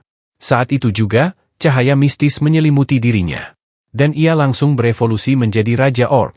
Pada hari yang sama, Rimuru mulai memberi nama kepada seluruh orc, dan kembali masuk ke mode tidur selama beberapa minggu. Dalam beberapa bulan, para orc mempelajari cara membangun rumah, dan dengan cepat menjadi kuli yang terampil. Dengan kekuatan fisik mereka yang besar, mereka mampu mendirikan bangunan dengan kecepatan 2 kali lipat. Mereka juga berhasil membangun saluran air, bahkan membuat toilet siram, lengkap dengan sistem air bersih dan air pembuangan. Semua itu berkat pengetahuan Rimuru dari pekerjaannya sebagai kontraktor di kehidupan sebelumnya. Seiring waktu berlalu, Rimuru merasa bahwa mereka semakin dekat untuk mewujudkan kota impiannya. Saat Rimuru menikmati pemandangan itu, Sowei muncul di depannya, dan memberitahu bahwa beberapa ksatria sedang menuju kota mereka. Mereka pun segera bergerak, dan segera menyadari bahwa para ksatria itu dipimpin oleh Raja Pahlawan dari bangsa Dwarf bernama Gazel Dwargo. Rimuru merasa kehadiran raja itu bisa memicu masalah di kota ini, sehingga ia pun meminta Benimaru untuk mengevakuasi semua orang jika terjadi perang. Ketika sang raja mendarat di hadapan mereka, Kaijin segera menyambutnya, dan sang raja pun menyapanya balik. Rimuru kemudian memperkenalkan dirinya sebagai kanselir hutan Jura, berharap gelarnya dapat memberinya sedikit rasa hormat, dan berubah ke wujud manusianya. Saat Rimuru bertanya apakah sang raja tersesat, sang raja menjawab bahwa ia ingin mengetahui jati diri Rimuru yang sebenarnya, dan berniat mengungkapkannya dengan kekuatan pedangnya. Rimuru pun menerima tantangan itu, dan bersiap mengalahkannya. Sang raja berkata bahwa Rimuru akan dinyatakan menang jika mampu menahan seluruh serangannya. Pada saat itu, Treni muncul, dan menyatakan diri sebagai saksi duel mereka. Melihat itu, para ksatria terkejut melihat makhluk mitologis menampakkan diri di hadapan mereka. Rimuru kemudian berkata kepada sang raja bahwa ia akan menghajarnya sampai tidak sanggup berjalan lagi. Namun sang raja menganggap Rimuru tidak berarti apa-apa, dan berkata bahwa ia akan menjawab apapun yang diminta jika Rimuru menang. Saat duel dimulai, Rimuru mulai mengayunkan pedangnya, dan mencoba menyerang dari belakang. Tetapi sang raja berhasil mendorongnya mundur. Dengan segenap kekuatannya, ia menghantam Rimuru hingga terpental. Dan saat itu Rimuru menyadari bahwa sang raja memang kuat.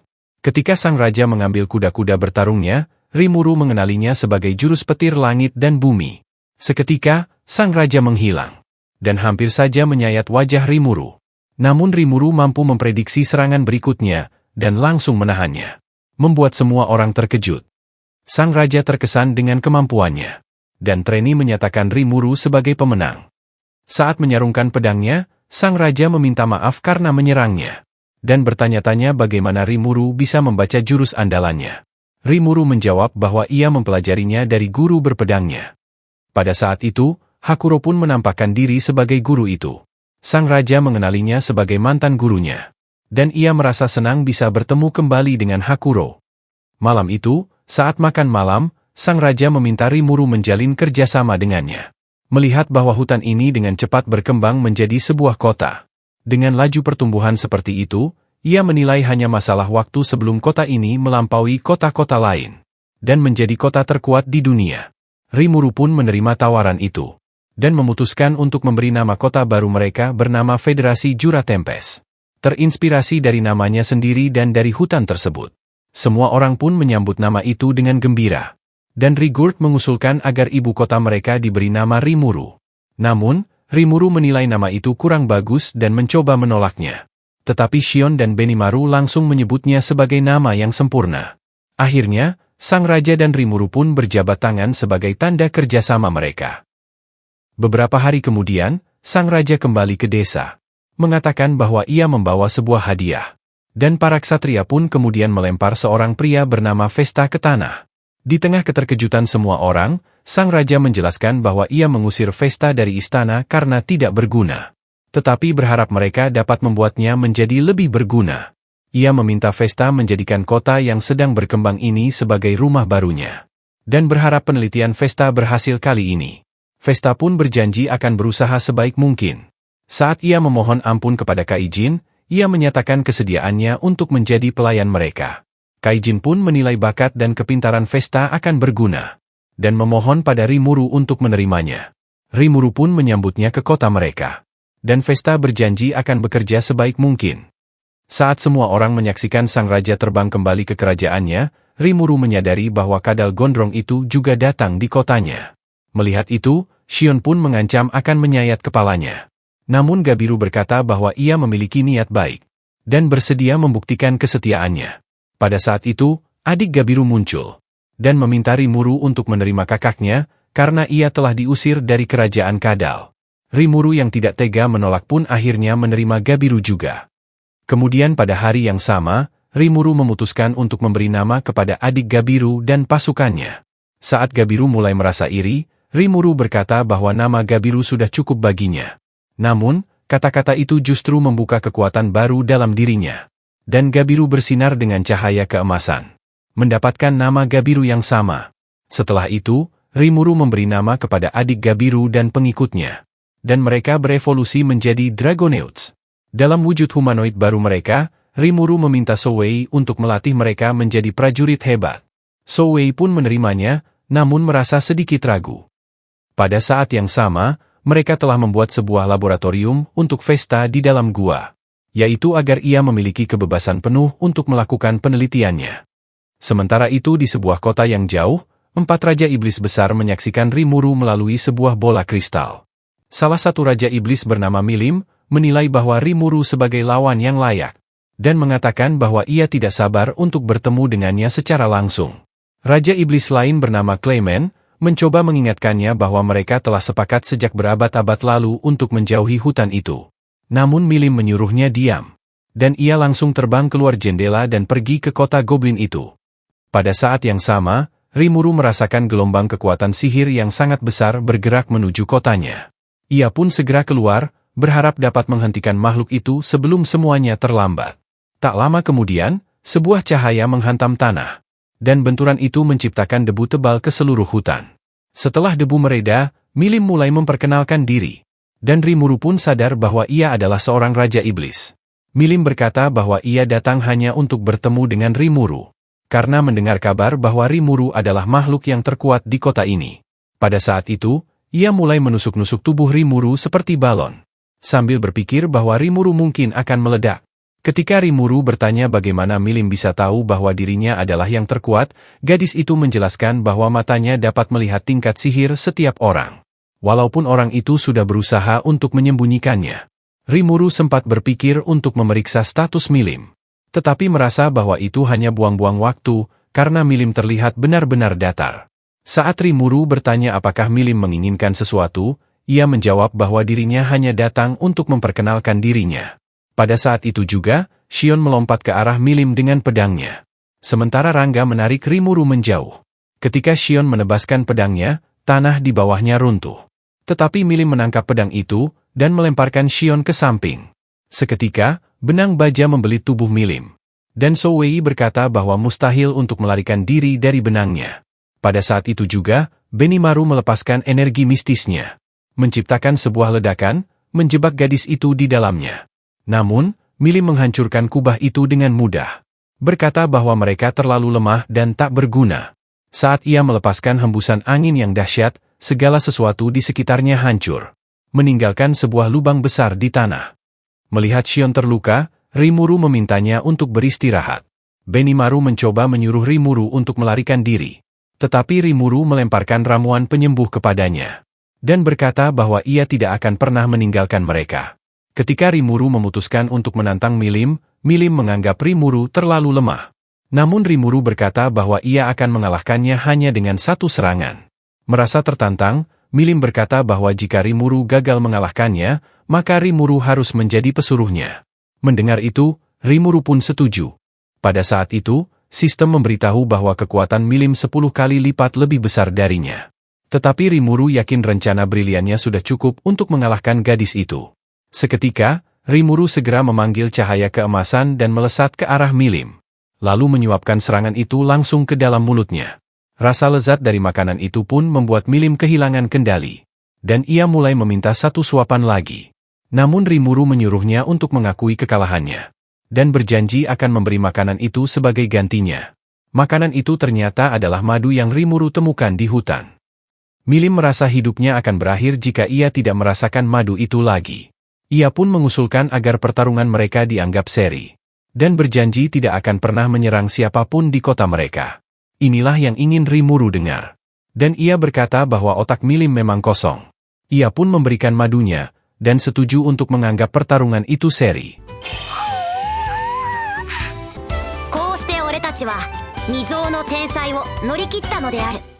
Beberapa menit kemudian, saat Milim mulai melahap semua madu itu, Rimuru bertanya-tanya kapan ia akan pergi.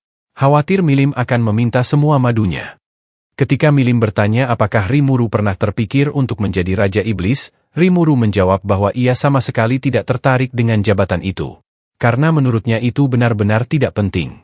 Terkejut oleh jawabannya, Milim bertanya mengapa Rimuru menganggap jabatan itu sampah. Rimuru pun menjelaskan bahwa hidupnya sudah seperti mimpi buruk setiap hari. Mengatakan bahwa memiliki terlalu banyak musuh hanya akan memperburuk keadaan. Saat Rimuru hendak pergi, Milim menangkapnya.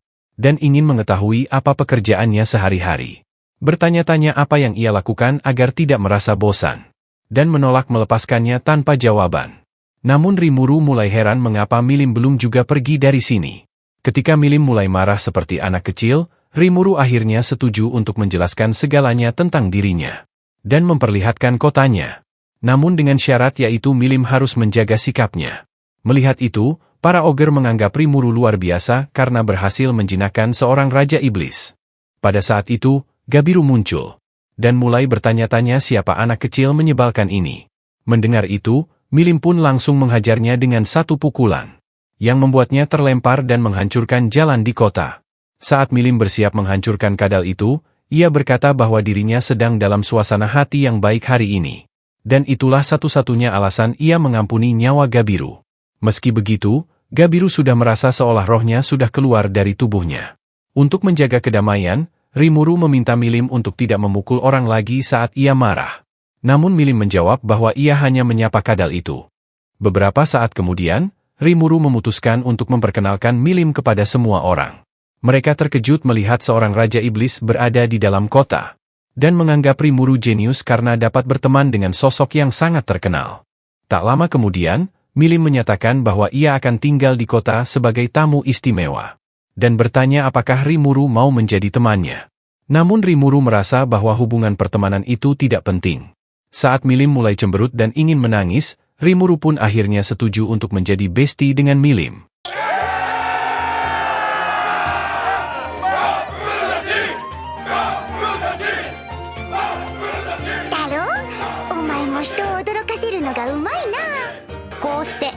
輝く子よりも危険な魔王ミリムがジュラテンペスト連邦国の仲間入りを果たしたのだった。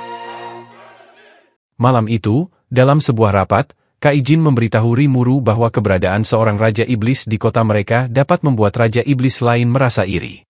Dan Raja Iblis lain mungkin saja akan berusaha menyerang mereka. Benimaru berpendapat bahwa dengan bertemannya mereka dengan Milim, Milim akan dianggap lebih kuat daripada Raja Iblis lain. Dan hal itu akan merusak keseimbangan tingkatan Raja Iblis, sehingga akan berujung pada perang antar Raja Iblis. Jika perang terjadi, Rigurd mengatakan bahwa Rimuru akan diminta pertanggungjawaban karena telah membawa Milim ke kota mereka. Namun, Hakuro berpendapat bahwa mereka justru lebih aman dengan kehadiran Milim. 仕方ないか、そう思った。だが俺たちは知らなかった。ミリムが巻き起こす旋風はまだ吹き始めたばかりだったということを。楽しいのだ。うおーお風呂で遊んではいけませんって言ってるでしょ。くらえ。やったなー。それいい加減にしなさい。 Di sebuah kota yang jauh, penguasa sebuah kerajaan mulai bertanya-tanya siapa sebenarnya Rimuru. Asistennya yang bernama Fuse pun menyarankan agar mereka mengunjungi kota Goblin itu untuk mencari tahunya sendiri. Dan bahkan mengatakan bahwa mereka bisa melenyapkan Rimuru jika ternyata ia merupakan ancaman. Sehingga pada hari itu juga, ia memberitahu 3 petualang terkuatnya bahwa mereka akan mengunjungi kota Raja Slime. Sementara itu di kota Goblin, Rimuru penasaran apakah Vesta mulai menunjukkan kemajuan dalam penelitiannya. Vesta pun memberitahu bahwa ia berhasil membuat kristal komunikasi. Dan dengan alat itu, ia telah memberitahu Raja Dwarf bahwa Milim kini menjadi tamu di kota mereka. Tak lama kemudian, Vesta memperlihatkan sebuah ramuan penyembuh yang berhasil ia buat dari sampel slime Rimuru. Saat Rimuru menilainya, sistem mengungkapkan bahwa kualitasnya setara dengan ramuan penyembuhnya. Melihat itu, Rimuru pun menyarankan agar ramuan itu dijual untuk memperoleh uang. Tetapi Kaijin menganggap hal itu hanya akan membuang sumber daya mereka. Dan menyarankan agar ramuan itu disimpan untuk situasi darurat. Vesta lalu mengatakan bahwa mereka bisa memproduksi ramuan berkualitas rendah untuk dijual. Dan yakin hasilnya tetap akan mendatangkan keuntungan yang besar. Kaijin pun menambahkan bahwa kerajaan Dwarf juga akan diuntungkan dari perdagangan ini. Ketika mereka meninggalkan gua, sebuah ledakan terdengar di kota. Sehingga Rimuru pun segera terbang menuju lokasi. Sebelum tiba di sana, Souwei memberitahu bahwa seseorang pembuat masalah telah datang ke kota.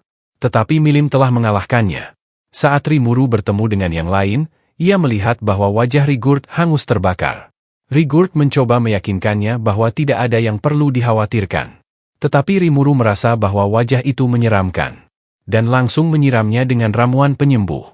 Ketika melihat si pembuat masalah itu, Rimuru menyadari bahwa orang itu memang pantas dibuat pingsan. Milim berkata bahwa ia sudah memberi pelajaran kepadanya. Yakin bahwa orang itu akan menjaga sikapnya ke depannya. Saat pertama kali tiba, orang itu memperkenalkan diri sebagai Fobio. Salah satu prajurit elit dari Raja Iblis bernama Carrion. Mengaku bahwa ia adalah prajurit terkuat di pasukannya. Ia bahkan sempat menyarankan agar mereka menjadikannya raja. Dan langsung menghantam Rigurd dengan serangan api secara tiba-tiba. Namun, Milim muncul dengan aura menyalanya. Siap membakar si berandalan itu. Prajurit itu mencoba melepaskan serangan apinya. Tetapi Milim menghantamnya dengan satu pukulan, hingga memicu sebuah ledakan. Rimuru menganggap tindakan Milim ceroboh. Dan bertanya-tanya mengapa ia tidak bersikap sebagai penenang. Rimuru pun tidak memberi pujian apapun, dan mengatakan bahwa Milim telah membuat keributan. Namun Milim membalas dengan kesal, berkata bahwa justru dirinya yang telah menyelamatkan kota mereka. Meski begitu, Rimuru tetap ingin menunjukkan bahwa dialah yang memegang kendali. Dengan itu, ia mengatakan bahwa Milim tidak akan diberi makan siang. Milim pun menganggap hukuman itu kejam, dan ia hampir saja menghancurkan pria itu sebagai balasan. Untungnya, Rimuru segera menghentikannya. Tidak lama kemudian, terlihat Milim sedang makan seperti anak kecil. Rimuru kemudian menuntut penjelasan mengapa mereka datang di kotanya. Namun pria itu malah menyebut Rimuru sebagai slime kelas rendah yang tidak pantas mendapat jawaban. Rimuru mengatakan bahwa jawabannya akan menentukan apakah mereka menjadi musuh atau sekutu. Dan bertanya apakah ia siap menanggung akibat dari perbuatannya. Pria itu berpikir bahwa Rimuru hanya menggertak. Dan heran bagaimana seekor slime sepertinya bisa membuat seluruh kota mengakui dirinya sebagai penguasa. Rimuru menjelaskan bahwa dirinya adalah penguasa seluruh hutan ini. Menyatakan bahwa ia dapat dengan mudah menyatakan perang terhadap kerajaan mereka. Menyadari bahwa mereka tidak punya peluang dalam perang, pria itu akhirnya mengaku bahwa Raja Iblis telah memerintahkannya untuk mengintai dan mencari prajurit baru untuk pasukannya. Rimuru menyadari bahwa para Raja Iblis lain mulai menganggap kotanya sebagai ancaman. Dan Rimuru pun menyuruh mereka untuk pergi dari sini. Saat semua orang terkejut, Rimuru berkata bahwa tidak ada gunanya mengeksekusi mereka. Rimuru pun memerintahkannya pergi, dan menegaskan bahwa jika Raja Iblis mereka ingin bertemu, ia harus datang sendiri ke sini. Setelah prajurit itu pergi, Rimuru meminta Milim menjelaskan semua yang ia ketahui tentang Raja Iblis bernama Carrion itu. Milim menjelaskan bahwa para Raja Iblis telah bersumpah untuk tidak mencampuri urusan satu sama lain. Sehingga ia tidak bisa berkata banyak. Rimuru yakin bahwa ia bisa membuat Milim berbicara. Ia pun mengatakan bahwa karena mereka sudah menjadi besti, semua rahasia Milim juga menjadi miliknya. Namun Milim merasa ragu, sehingga Rimuru menawarkannya hadiah. Mendengar itu, Milim pun langsung setuju dengan penuh semangat. Tak lama kemudian, Milim mengungkapkan rencana para Raja Iblis. Yang menggunakan Gelmut untuk menciptakan Raja Iblis palsu yang mudah dibunuh. Dengan alasan karena mereka terlalu bosan. Rimuru menduga bahwa dirinya mungkin akan menjadi target berikutnya karena telah merusak rencana itu. Tetapi Shion menenangkannya, mengatakan bahwa mereka akan selalu mendukungnya dalam semua pertempuran. Sementara itu di dalam hutan, sekelompok petualang sedang menuju ke kota Goblin untuk menemui Rimuru. Dengan harapan untuk memicu perang. Namun, mereka segera merasakan kehadiran seekor monster kuat. Dengan skill penglihatan jarak jauh, pemimpin mereka yang bernama Gaun, menyadari bahwa beberapa orang petualang akan dimakan oleh laba-laba raksasa. Tak lama kemudian, para petualang yang ketakutan mulai berlari ke arah mereka. Dan monster laba-laba muncul dari balik pepohonan. Pada saat itu, Gaun segera memerintahkan pasukannya untuk membentuk formasi. Dan meminta penyihirnya merapalkan mantra penguat. Saat ia bersiap menebas monster itu, Gopta muncul bersama tim pemula. Terkejut melihat para petualang, Gopta memutuskan untuk mengalahkan laba-laba itu.